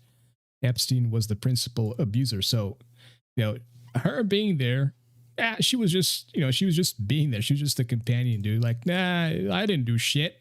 He was the complete culprit. It's like, and I he was, and he's gone, so he can't yeah. say like, because if he was around, then maybe he would say, oh no, she was in this with me, and then that would, I mean, obviously that would reduce his sentence, which I don't think that it would, like it should be that way. Obviously if he were still around, I would want the same result. They both need to be buried under the prison basically. But uh you And know she wanted the- 5 years in prison. Is that's going to teach you something? well, she never admitted to anything. Like that's the really strange thing. Normally they'll say like, oh yeah, I did it, but I wasn't thinking clearly, and I was maybe she would have said like, "Hey, he forced." I mean, like I think you said she did kind of say he was the mastermind, but I don't know if she said like, "Hey, he forced me. He was threatening me or anything." I don't think she said anything like that, from what I could recall. That she didn't say he was threatening her, but you'd think she'd say something like that, but no, it's just like, okay, no, I didn't really do anything. She's just basically just said straight up said, "No, I didn't do it," and it doesn't make any sense why she didn't at least. I mean, you got caught. At least admit like, "Hey, I did it," but like maybe my head wasn't in the right place or something. I don't know. Like whatever helps. You get a less sentence maybe if you did it. I mean, but even then, I don't think there's any case to have a less sentence here. I mean, she was just as much involved as he was, Oh yeah, and dude. there's Like if you know no about this kind of reason. shit, if you're involved with like someone who does this kind of shit, like she, even if in the remote possibility in a parallel universe, we believe that she was not like directly involved. She was just like sort of the bystander there.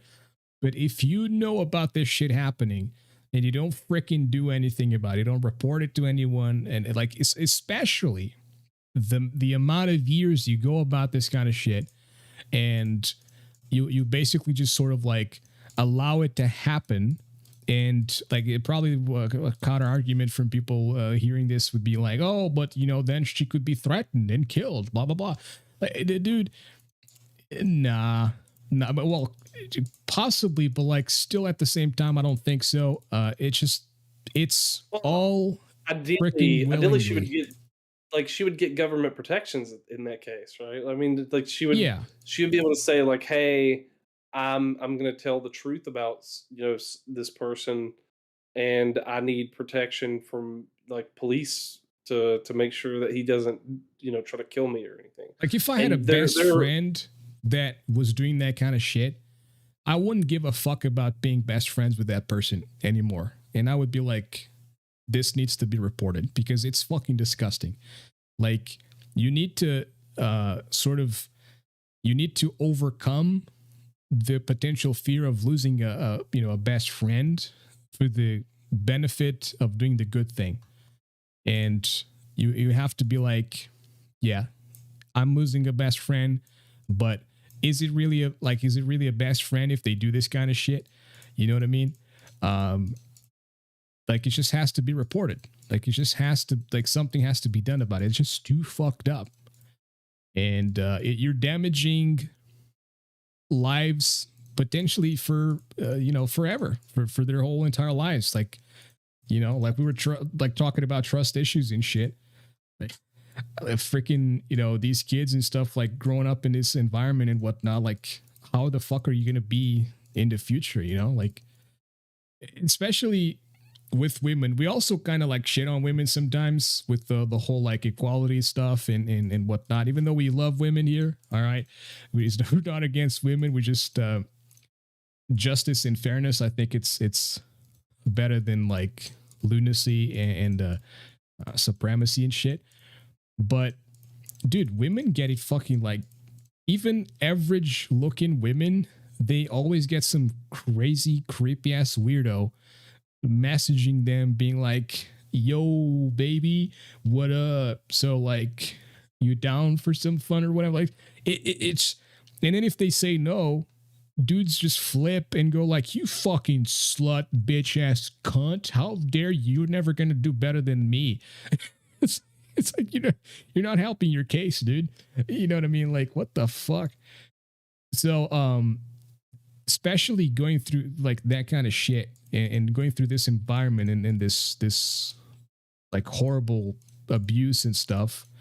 When you go into adulthood and you have to like live your life normally and shit, you're probably going to be like not trusting companies, friends, family. You're going to be ruined.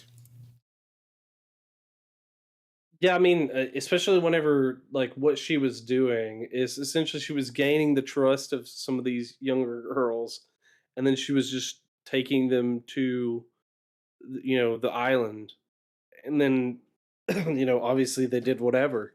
And that's the really messed up thing is that they're gonna like they're never gonna be normal because they had that kind of like insanity happen to where like um they just had someone basically take them somewhere that they didn't want to go, and then essentially sold them off to just be like someone. It is someone's slave essentially. Like they're just okay. You have to do the job, and you're here. You have to do this, and we'll probably. I'm sure they didn't just tell them, "Hey, you have to stay here." I'm sure they forced them to do this kind of stuff. So it obviously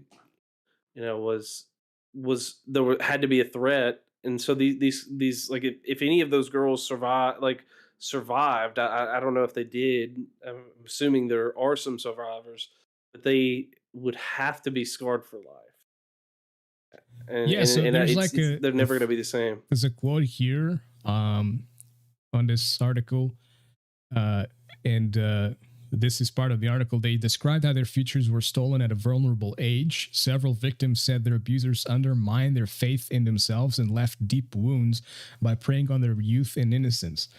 And now it's a quote: this toxic combination of being sexually exposed and exploited, feeling confused and naive, blaming myself, all resulted in significant shame. Any farmer wrote in their statement, that sickening feeling that makes you want to disappear. So yeah, dude, like that's pretty much just sums it up right there. And for these narcissistic, psychopathic dipshits, it doesn't matter. Like they don't care. They don't have any sort of sympathy for these individuals. They didn't then. They probably won't now or don't now, and they just don't give a shit. This is the problem with too much power. Like when you have too much power, you can just do whatever the fuck. And this is why I don't like people in power typically. Is like from my life experiences, it's typically these people like there's something in their brains that gets overshadowed by the greed and this delusion of grandeur and this thought that they have, because they have this power, whether it's a financial power or whatever, they can do whatever the hell they want, they can get away with it. And it's really like dangerous stuff for society and the world in general. Yeah, well, like there was I've been listening to some people, like certain people who do like podcasts and do, YouTube stuff, and they were talking about, like uh how power and how monarchies, how they've been run and implemented over the longest time. And essentially what happens is there's a lot of people who either they want to abuse power and they want to misuse it for their own personal means, and that's when they get into this kind of conflict to where they have to, like, they're abusing it, and then they, if they get caught, then they don't want to give it up, like they have to. I mean Epstein didn't want to go without a fight. He I mean, except for until I guess he got offed. Um, you know, it's one of those things where they have to cling to power somehow, and they're not happy with the fact, like, because Epstein could have been happy that he was just making billions of dollars, right? Like Epstein was rich, like mega rich. He could have been just happy with that, and he decided, okay, well, I want to take it a step further. I want to do more of this kind of stuff, and I want to, sell these, girls to these people and do all this kind of stuff. And that's what he got off on. I mean, literally, he got off on it. But he also, he liked the fact that he was able to use that power. And they get But too they all do, man. greedy with it. They all do. Like it's something, it's what I'm saying. Like it's something in the brain that gets overshadowed by like morals and dignity and decency. It just, you completely forget about all of those principles and you just keep on like having like these intentions and these tendencies to fall into this kind of stupid practice and this stupid kind of shit. And you end up hurting people. Like, because But I don't think that's everybody in power though, because, like, so I wouldn't say so. Like, if you look at historically, like if you look at in the past, say, I don't think necessarily that, like, somebody like George Washington, who, like our country, I don't think George Washington abused power. Like, I just he just wasn't. He was he was our first president, and as far as what I can tell, everything that I read, he didn't, yeah, have all these, exactly exploitation. everything you read. He was a dude in power, and he could have manipulated, or those around him Uh, could have I mean, manipulated things that what you read are only basically portraying him in a good picture. No, but like that's a little bit of a stretch for me. But you're right; it's not everybody. But again, my life experience tells me that there's a vast majority of these people, and I'm not talking about in power, just people in governments or people with multi-millionaire international or multinational companies. I'm talking about like even freaking store owners. They just develop this God narcissistic complex. behavior. Yeah, Like they're like, yo, dude, I got a store, so now you're, or like it's just it's crazy. Like people lose humility. Like some people, streamers, for example, like streamers who, you know, they become big and they lose a sense of self. They become like these shells of their former selves that is just basically like narcissistic behavior, and they think they're the best because they succeeded, when in reality it's more so a matter of luck. Like most things in life, even like you could be the smartest person in the world and like in business and in economy and shit, but the reality is it tends to come more to luck than like actual practice, in the sense that yeah, like if you invest in something, you're investing but the investment could be a flop. Now, of course, there are statistics. There's like a lot of data, analytics, and stuff to go around like about this shit to make sure that your investment is as guaranteed to be a return as possible and hopefully profitable.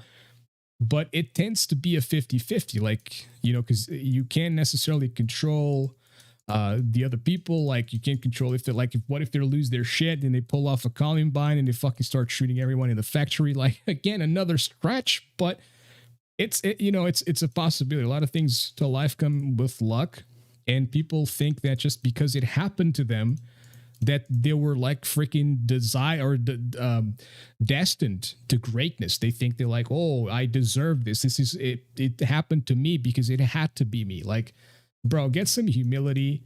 Like, you just got lucky. It happens. I'm happy for you, but like, freaking put your feet on the ground, dude. You're not better than anybody else. Yeah, I think I get what you mean. Like, yeah, but there's a lot of people who um they get in power, like they become a manager of a restaurant, or they become a manager of a factory or something like that. And what they do is, as soon as they become a manager, like they don't act like they did when they were an employee. Like, when they were an employee, they were like, yes, I want to help, and I want to be a good team player or something like that. I want to do the things to help everybody out and do all this. And then as soon as they get a manager, it's like a switch flips, and then they just become the most like, oh yeah, you're gonna do it because I said you got to do it. I'm the manager here, and they just start like developing like that god complex of just like, hey, I can tell you to do something and you have to do it. Like, that's it. Like, that's the end of story. Like, yeah, I'm gonna tell you you got to do this, and if you don't, you're fired. Sorry.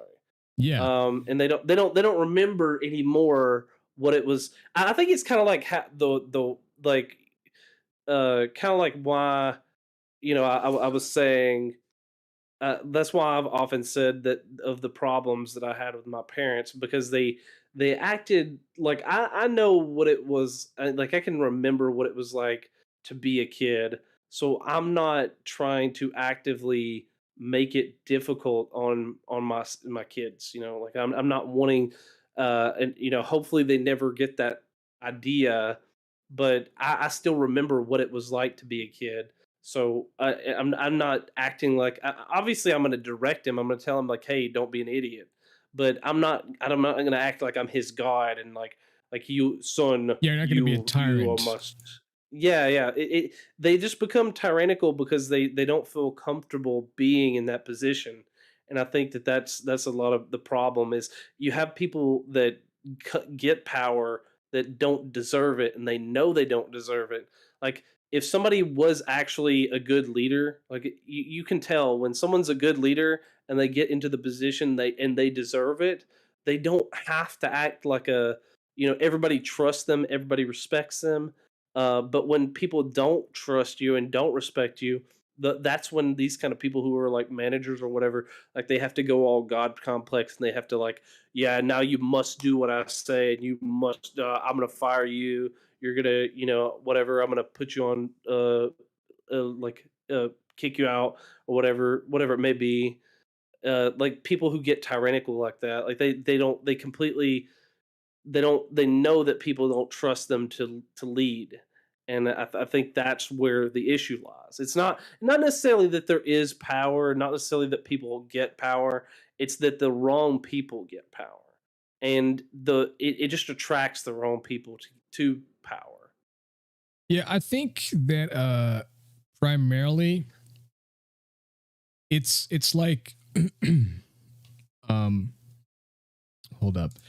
I think that primarily Because it's like if I took power, I would just be like, okay, I'm gonna, like, if I did take power for some reason, I'd be like, okay, I'm in power. Like, as long as you guys do what you're supposed to, I don't really care.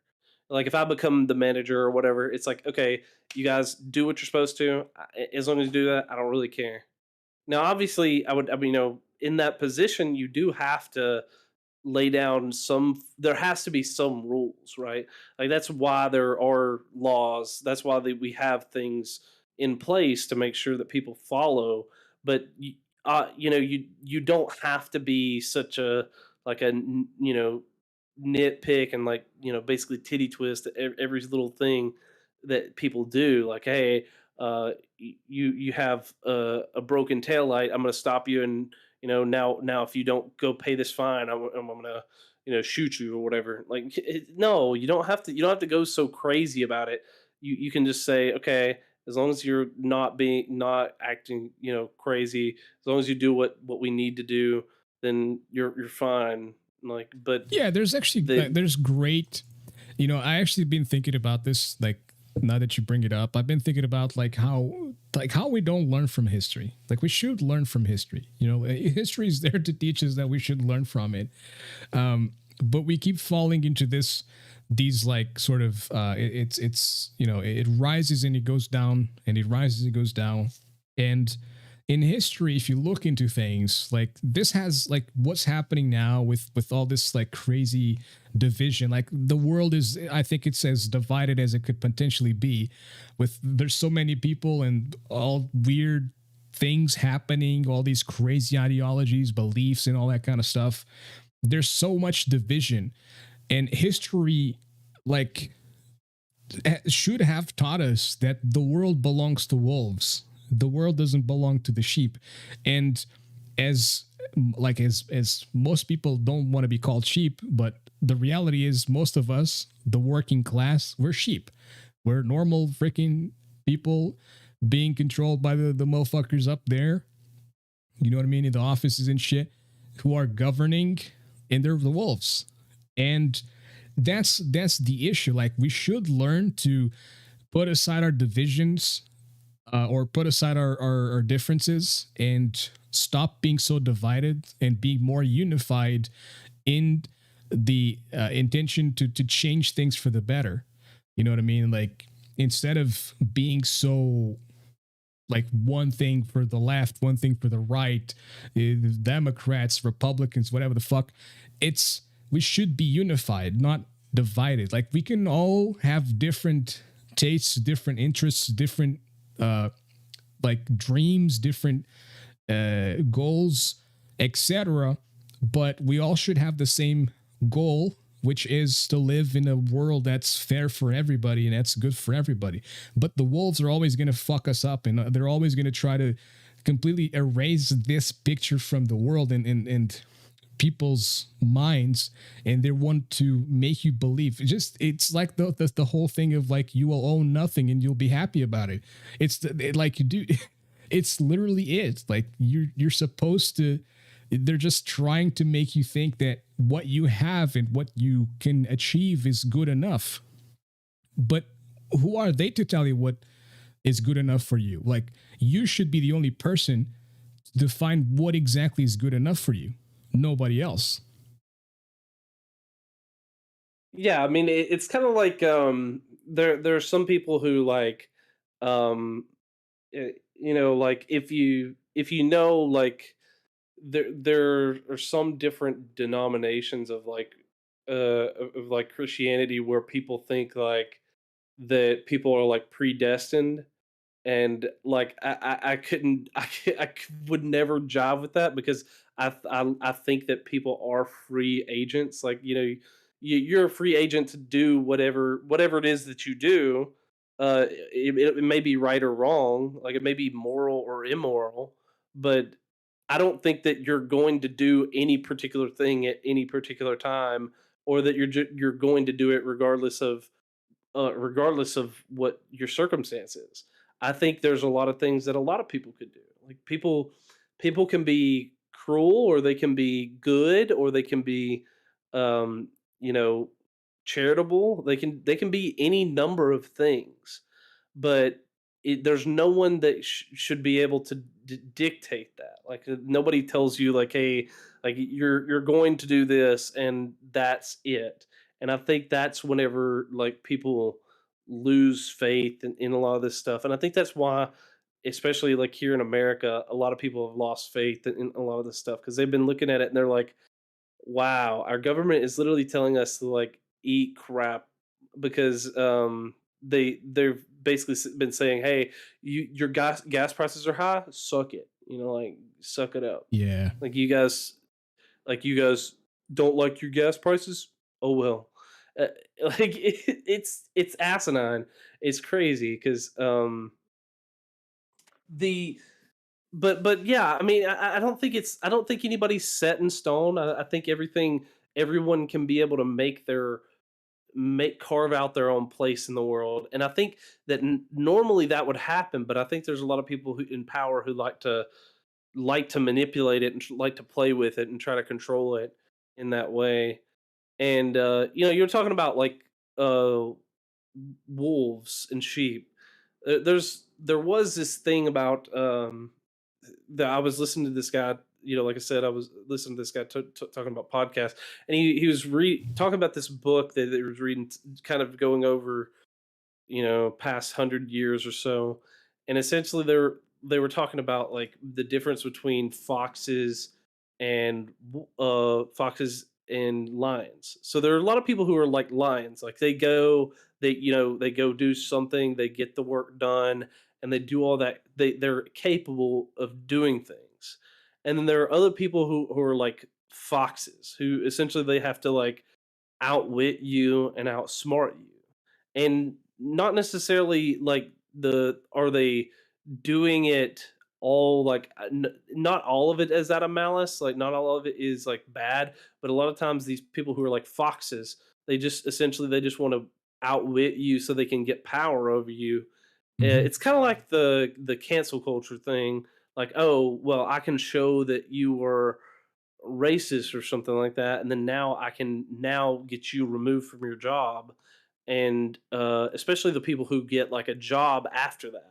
So it's weird, like how they go, oh yeah, like I'm gonna um, get you fired from your job, and then I get a job there, and then I have power over you. Yeah, see, that's Uh, what I hate. Like, why do you have to fire me in order for you to have that job?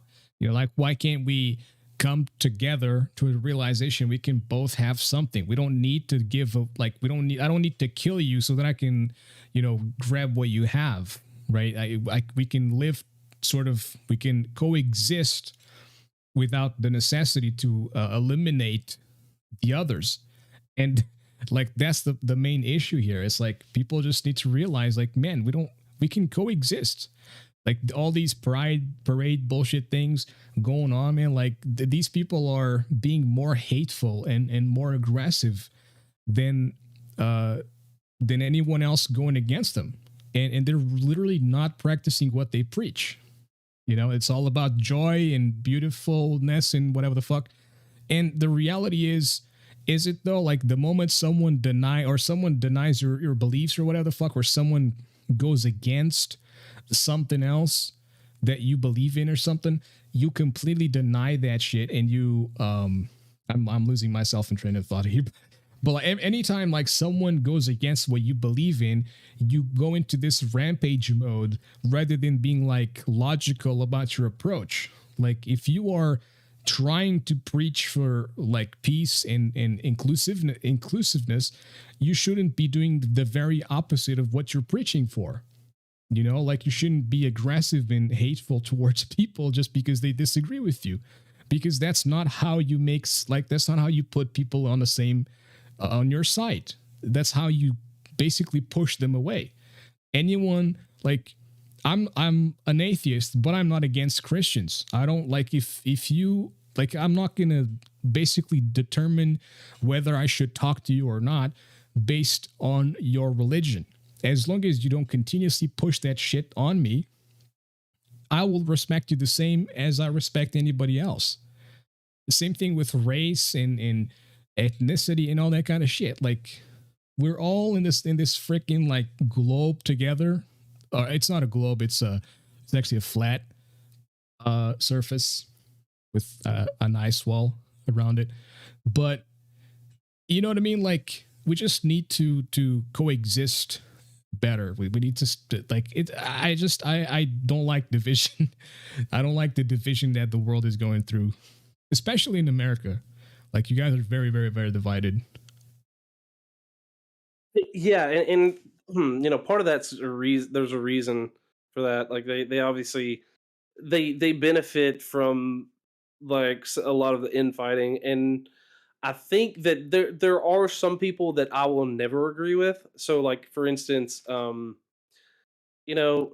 recent issues. So there was the recent overturning of Roe v. Wade in America by the Supreme Court, and essentially what it meant is, so you guys over in Portugal, like let me see. Last I checked, it was something like you guys have like you ban abortion after like 15, 16 weeks, right, or something like that, I have no and idea, man. it so essentially there was something like that. Um, um, in America, they started having some. Let's see. They essentially allow each state to pick now which what their laws are going to be. So like my state bans abortion after like I think something like 12 weeks or something like that. Maybe 15. I think it may be even longer than that. I can't remember. But anyways, like they banned abortion, and they the people were upset, like, and they were saying like, yeah, I should, I don't have, this isn't a child, even though like they have like a massive, like you could tell they've almost fully grown a child, like these pregnant ladies, and they're like, yeah, I could kill it if I wanted to. And like that I'll never agree with, I'll never be able to 100 get anywhere with that kind of person. But there are plenty of people here in America that I can get along well enough with, that even if they don't agree with me on that topic, I could be able to, at least agree to disagree, and we could be able to find other places where we agree. You know what I mean? Like there's a lot of other problems to solve. Like there's a bunch of problems to solve. And for me, that might be an important issue. And for them, it might be an important issue. But if we're so split on it, then we really can't do anything about it. Like it'd be better to focus our time and energy, instead of fighting about that issue, to then go, okay, well, how can we solve other issues? Yeah, you have to fight for the same thing. Like if you pull a leg and then you pull an arm the other way, and then you start pulling the other leg, and like at some point, like you know, each person is gonna get a leg, but you're not really gonna get to to a proper. You're not going to have a proper quantity. I don't know what even I'm trying to say here. Like in my mind, this made Well, sense, but so I guess what you're getting at is it's like the the way a lot of people approach it is, I might say, hey, like I like that, you know, that these laws are, banning abortion or whatever, and they might go, oh yeah, well, I actually wish you could, murder the kid even up to birth. Like there are people who actually believe that, and I'm never going to get any ground with that kind of person. But there might be people who like, oh, I just want to, make sure, I just want the best for the mother, and to make sure that they're safe. And those people, I'll be able to get. Okay, well, let's put that under the rug for now. Let's not, because we're going to argue about that. And if we as a people could kind of do that kind of stuff, and be like, okay, well, let's get rid of that issue because we can't agree on it. Let's find issues that we can agree on. But I yeah, find that there's a lot of issues that we can't even agree on, period, because then I would say something like, okay, well, I want lower taxes. And then they would say, well, no, we need higher taxes on people who are rich. And I would say, well, you realize that when you say people who are rich, even though I'm not rich, it's going to come down to us eventually, and that we're going to have more taxes, because you're asking for more taxes. They aren't going to stop at just the rich people, and they won't understand that, and they can't come to that realization. So there's a lot of people. There's a lot of the way. I think it's the way in America that we look at the issues, that some people who like want higher taxes for rich people, they don't realize that it is going to come down to them. The people who want like green energy. They want like to use electric power instead of gas powered stuff. They don't realize the trickle down that there still has to be some power. Something has to power your outlet to be able to run your electricity to even run that. So they're Oh, not thinking hamsters on about that.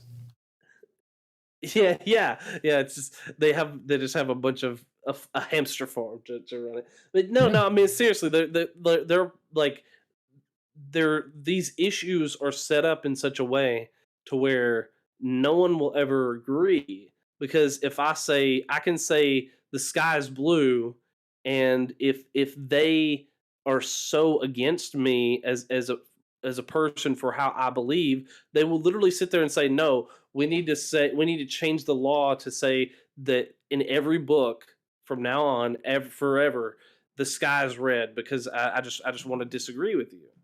And Yeah. like that's the kind of thing we're dealing with these people. Like, yeah, the sky's gonna be red. I'm gonna say the sky's red, and because I can prove that the sky's red, it's at some point in time, because it does, like the sunset or whatever. Oh well, the sky's red. See, whatever. They're just gonna be like, they're gonna debunk you or whatever. And they're gonna try to say that things that aren't true are true. Yeah. No, totally. I, I was just going through Twitter here, and I saw this post by Libs of TikTok, um, with this article about how this man that I can't find the man said that or the arrested after tweet about killing everyone in the Supreme Court goes viral. And the tweet is, "I'm finna kill everyone in the Supreme Court with my AK-47." Yeah. Well, Oh man. they're mad about this kind of stuff. Like, they've been making some rulings that people on the other side, like I've been for this kind of stuff, but people on the other side, they've been against this kind of stuff.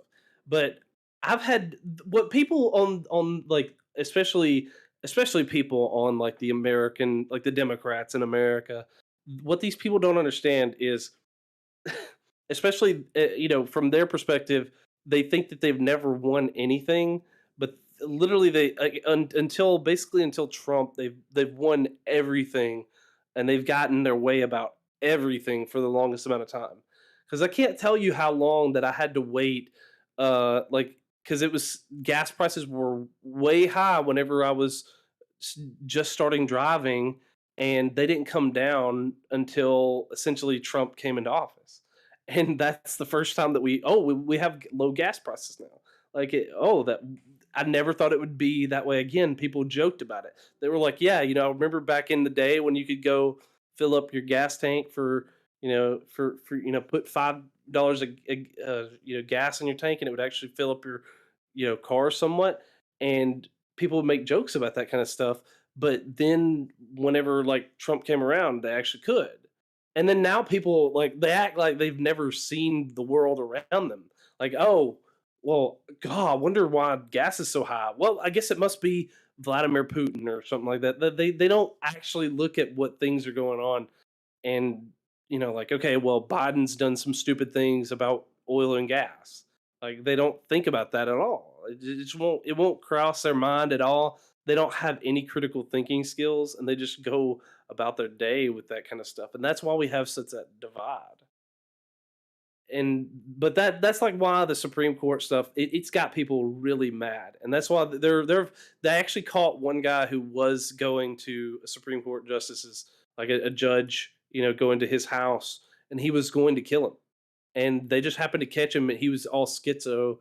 He was sitting there talking to himself, and he started telling them about what he was going to do. Like, yeah, I was going to go straight up and kill him, and but he got caught, and that's already been multiple times, because the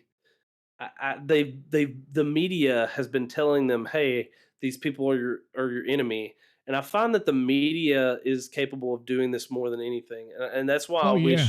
wish, like, I wish they would just be, just completely ban the media, like, no more of that kind of media. I don't like. I think social media is bad, but it's not as bad as like the official media, because the official media will they don't lie. They try to be they're sneaky about their lies. Like they'll say, you see the headlines, they're like, oh yeah, this person does this, and half the time if you read the headline, it has nothing to do with what the article actually is. But yeah, there was also this you talk about this guy getting caught. Well, there was also this guy, or this woman apparently, that got caught in Toronto. Apparently, they released. They found they have a missing woman. I guess that is Isabella. So I saw this being shared around, and I thought I instantly thought of what is a woman?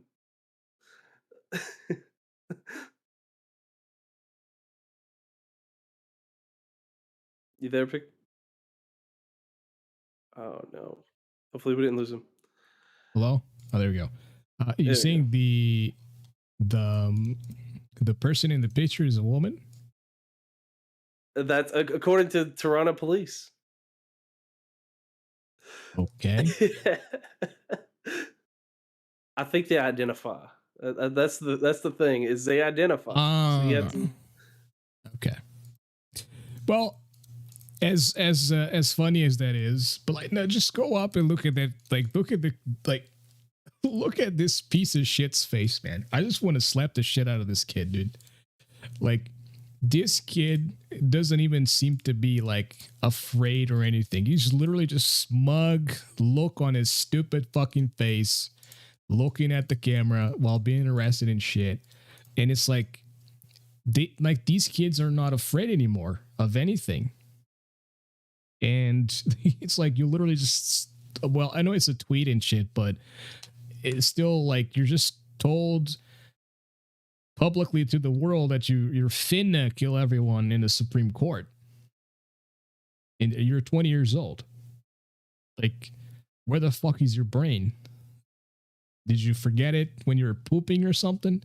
Like, I, It you know came what I out the mean? other end. Like it just comes straight down. Like it just drops out of his body. Yeah, like I don't get it, man.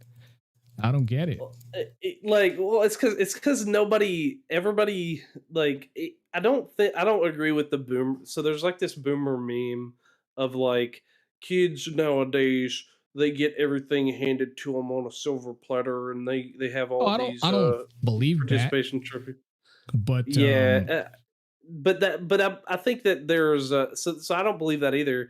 But I think there's a certain like mentality that some of these kids develop, that they don't have any accountability. Like they don't have to be, like they don't have to be accountable for anything that they do. All they have to do, they can just do whatever they want, and they don't have to be held responsible. I wonder And like how, like what kind of a sentence this kid's gonna get. I don't know if they say that well, on the article here. it depends on how they interpret it. I mean, they're issuing a threat. I'm assuming, based on an actual threat being against the Supreme Court, it's probably going to be at least a couple years, if not 10 years. I don't know. Maybe one could Mm, hope, but I think probably I would say probably 3 or 4 years. It's gonna get I you mean, because it's just a threat. It's a serious threat. Don't get me wrong, but um, wait. So the arrest comes shortly after a California man was arrested for allegedly planning to assassinate Justice Kavanaugh. Death threats against Supreme Court justices have increased over the past month following the May leak of the draft opinion overturning Roe versus Wade, and rose dramatically following the last week's actual reversal of Roe. So he's still to receive a court date. I don't know, man. It's just so like funny to me. Yeah, well, I think he's probably at least going to get a couple years because that, I mean, that is a legit threat. You know, if he worded, there are some people who've worded it differently. You know, like they say like, oh yeah, you know, if I could do that in Minecraft or whatever. Now, I think in Minecraft actually will apparently, so I don't know if this is true, but somebody said now if you say like I'm gonna do this in Minecraft, that the courts know what that means, and you could still get charged because they know you mean you would actually do it. Like they know that that's code for I'm serious. Like Hmm. I'm code for I would actually do it. Could be. But I yeah, bet, like again, he not to be too straight up threat like judgmental, this. not to be too judgmental, but I bet this kid listens to mumble rap. Well, look at his face. I I'm mean, that says I'm it all. literally That says it all. willing to bet like my left nut that this kid listens to mumble rap and all about like, yo, Again, we fuck before he bitches, tweeted we that, get paid and we get high and we have mm, nothing fucking coming at us, bro. Because it's true, they don't no, have anything coming at guarantee. them. Guarantee, like before he tweets this, he's sitting there listening. It's like Gucci Gang, Gucci Gang, Gucci Gang. I hate that song, but yeah, he's probably listened to something like that. Like, oh yeah, Gucci Gang, Gucci Gang. Oh yeah, yeah. I'm just gonna threaten him. Like, let's go. It's so like, but dude, it's a plague. That freaking genre is literally a plague. Like it's making kids stupid. As someone commented here on the article, why is it that it's always the people you can just tell by looking at them that they have the mental agility of a small piece of furniture? I agree. I agree. This guy probably has a That's a freaking agility clever. of a small piece of furniture. Yeah, Oh, and that's a clever it's insult. a result of this kind of music.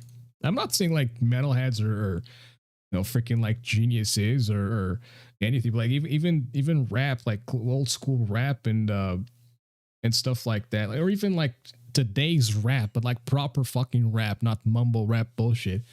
They're talking about like serious issues. And it's like Ill Bill, Vinny Paz, R.A. the Rugged Man, groups like that or artists like that.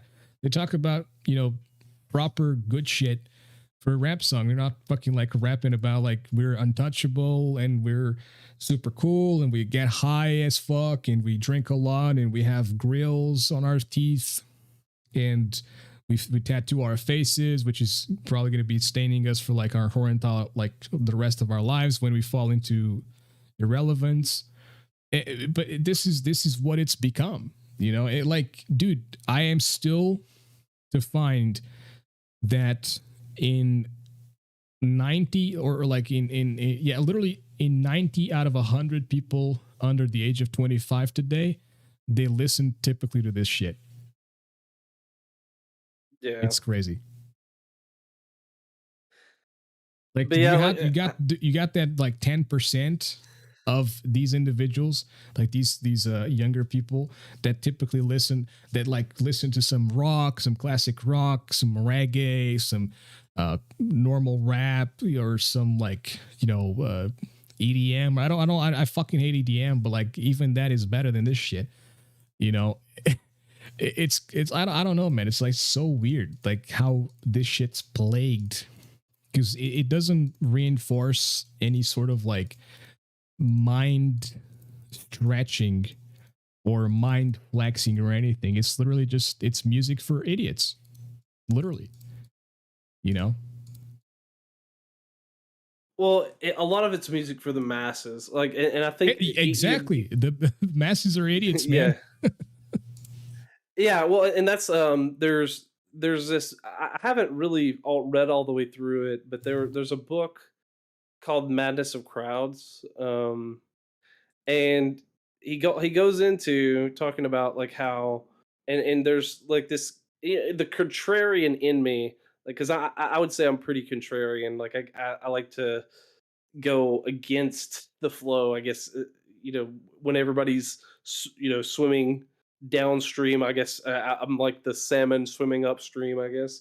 That's a good way So to put it. the yeah, there's essentially there's a lot of people who will buy into like what's going on around them, and they just swim downstream from it, and they just keep going. They don't think about anything. They just keep swimming. uh they just keep swimming downstream, and they don't want to have to think, because to them, thinking about what's actually going on and what the having to actually use those brain cells that they were given, it's too much, and they think that they're gonna be they're not going to be capable of doing it, and they don't have the wherewithal to understand what are the consequences of what they're doing. They just think, hey, I don't want to have to think about it. I'll just put on this music for the masses. I'll just do the things that everybody else is doing, and I'll fit in. And they don't even think about what what does that mean? What happens? What's the consequence of those actions? And it obfuscates like all of their responsibility ever.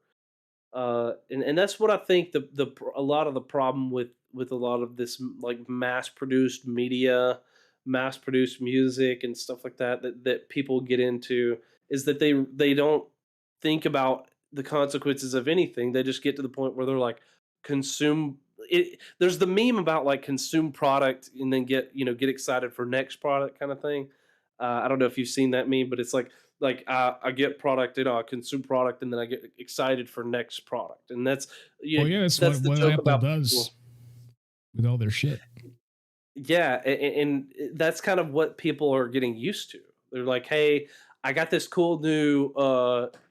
People were talking about like the new Drake album, and I used to like some of his music, but they're like, "Oh yeah, like every new Drake album. Oh yeah, the new Drake album, bro, it's great. The new this, blah blah blah. This, new that. I got the new iPhone, bro. It's great." And they don't think about anything. They can't critically think about anything that goes on in their day-to-day life. And it's all because they've bought into the madness of the crowd. Like they think that going along to get along is going to get them to where they want to be in life, and it's just not. And I think that's why so many people are so angry and so upset, is because they said, you know what, I'm just going to go along to get along, and then when that didn't get them where they wanted to go, they were just mad about it, and they didn't have anybody to direct the anger at, so they just direct their anger at their neighbor, like, hey neighbor, you suck, so like, because you're the problem. Like, and that's where I think that a lot of this infighting is like a lot of people they went along with everything to get along, and eventually when it came pointed back at them and everything collapsed in on them, they were like, wait, you mean I'm not able to do all these things that my parents could do? And there's all these issues in society. There's all these people are having drug problems and all this and all that, and they don't think about, like, okay, well, why did I let just go along to get along? Why did I not think for myself and say, no, this isn't right, or this isn't the way we should do things? And maybe if I would have listened to someone else, and maybe if we would have worked together, then we would have been able to actually accomplish something. But they're much rather just go along to get along. Like they just want to get by, listen to their crappy music, listen to their, do their crappy thing, watch their crappy TV shows. I mean, I don't know why anyone would like the new, like, the new Marvel stuff, but there are people who will just eat it up, and they just like they'll watch the new Disney, watch the new Marvel, and they're just like, yeah, it was great. I watched the new Marvel stuff, bro. It was just, just great. I can't wait for the next one, man.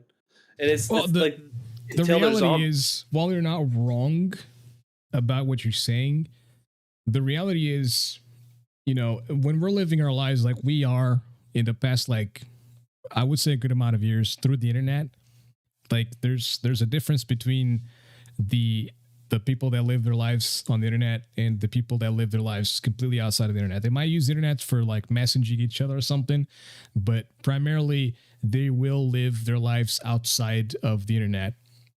Just sort of like going to the cafe, drinking a couple of beers or whatever, going home, working, etc., etc. These people, they I don't mind them. I just don't like when people, and this is typically because of the internet that leads people to like these crazy thoughts that they think they're so deep into like whatever the fuck. You gotta keep your feet on the ground. But I'm saying this because I live in a place that is still sort of like completely escapes I guess the stereotype of the world, like what the world is today. Like the world today is very connected, very all over the place with the internet here and there and stuff.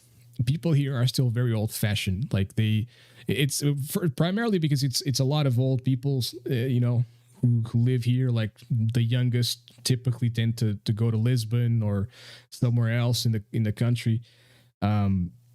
But yeah, man, like it's a completely different site. But these people, it's not that they're stupid or that they're idiots. It's just that they don't really give a shit about like the things outside of their perimeter. And as long as you are aware that you don't really have the knowledge, or that you haven't researched, that you haven't looked into the things outside of your perimeter, and as long as you stay within your lane, I think it's fine. Like if you want to be like there's nothing wrong with being an NPC. They're necessary for the game to run properly. But basically, due to the internet and like social media primarily, it's mostly social media, the way like we communicate with each other and stuff, we tend to, like, for example, I saw this, I think Steven Crowder posted something, and there's like this 16-year-old gay kid who said like being, I think, I don't remember what the tweet was, something like being gay is not a choice, where it's like a percentage comes from nature, and then another percentage comes from nurture. And he said that the nurture was 9 months in the womb. Like, that's not nurture, dude. Like, being in the womb is not fucking nurture. You goddamn fucking idiot. But this kid is literally replying to every tweet that's like saying something like to counter argue their point. And they're replying, trying to have the reason and shit. And it's like, dude, you're 16 years old. Get the fuck out of this shit. Go play some video games. Go play football. Go fucking do some shit. Go get fucking yes if that's what you want to do because you're gay.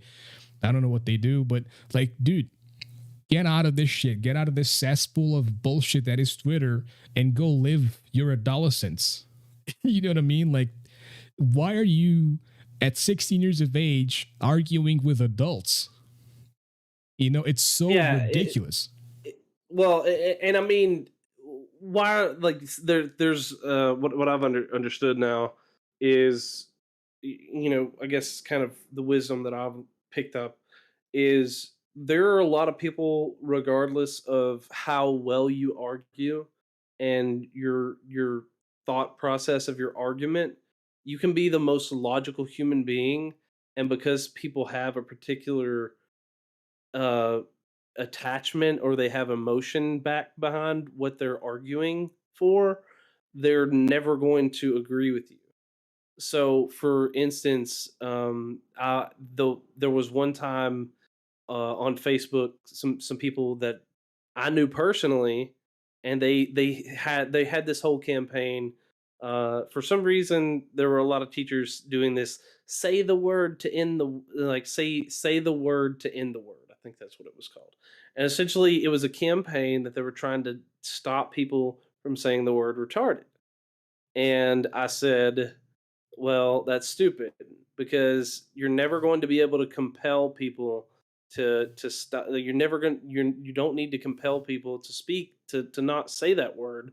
There's no reason that you should try to limit these people's like freedom of speech. Like I mean, obviously, like if like and I know where they were coming from. I know what they were trying to get at, but basically they went to the extreme of like like whenever I was going back and forth with them, I was I realized that this is not a rational person. This is a person with emotion behind what they're doing.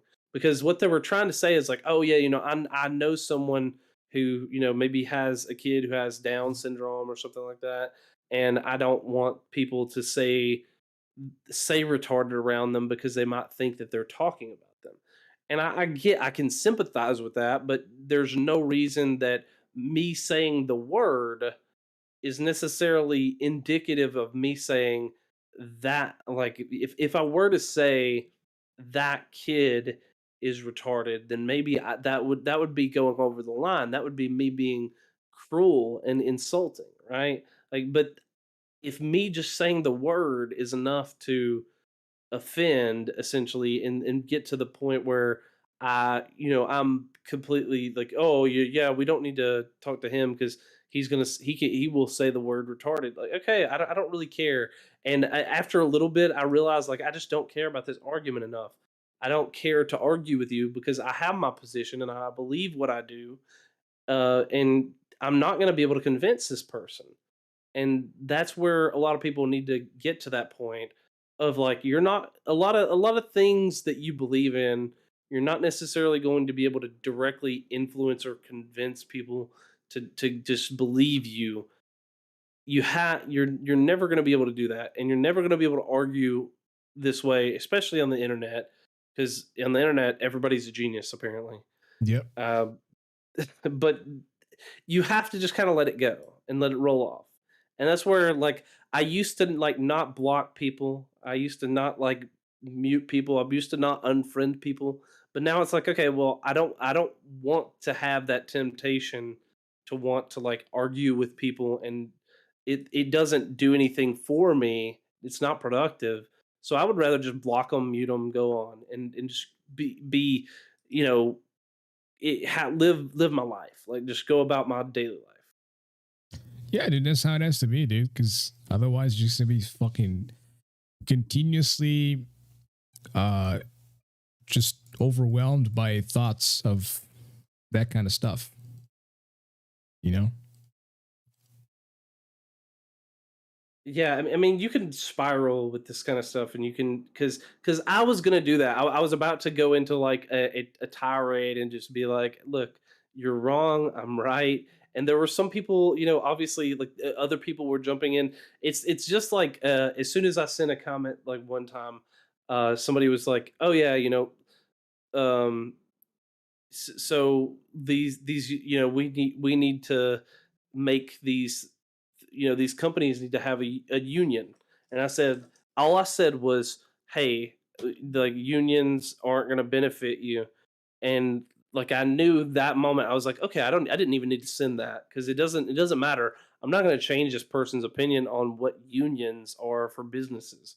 So why did I even bother sending that? So I basically took it down.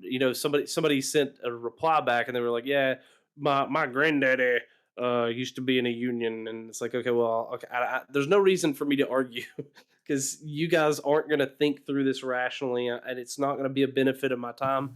And that's what a lot of people got to get used to. Like, okay, this is a waste of my time.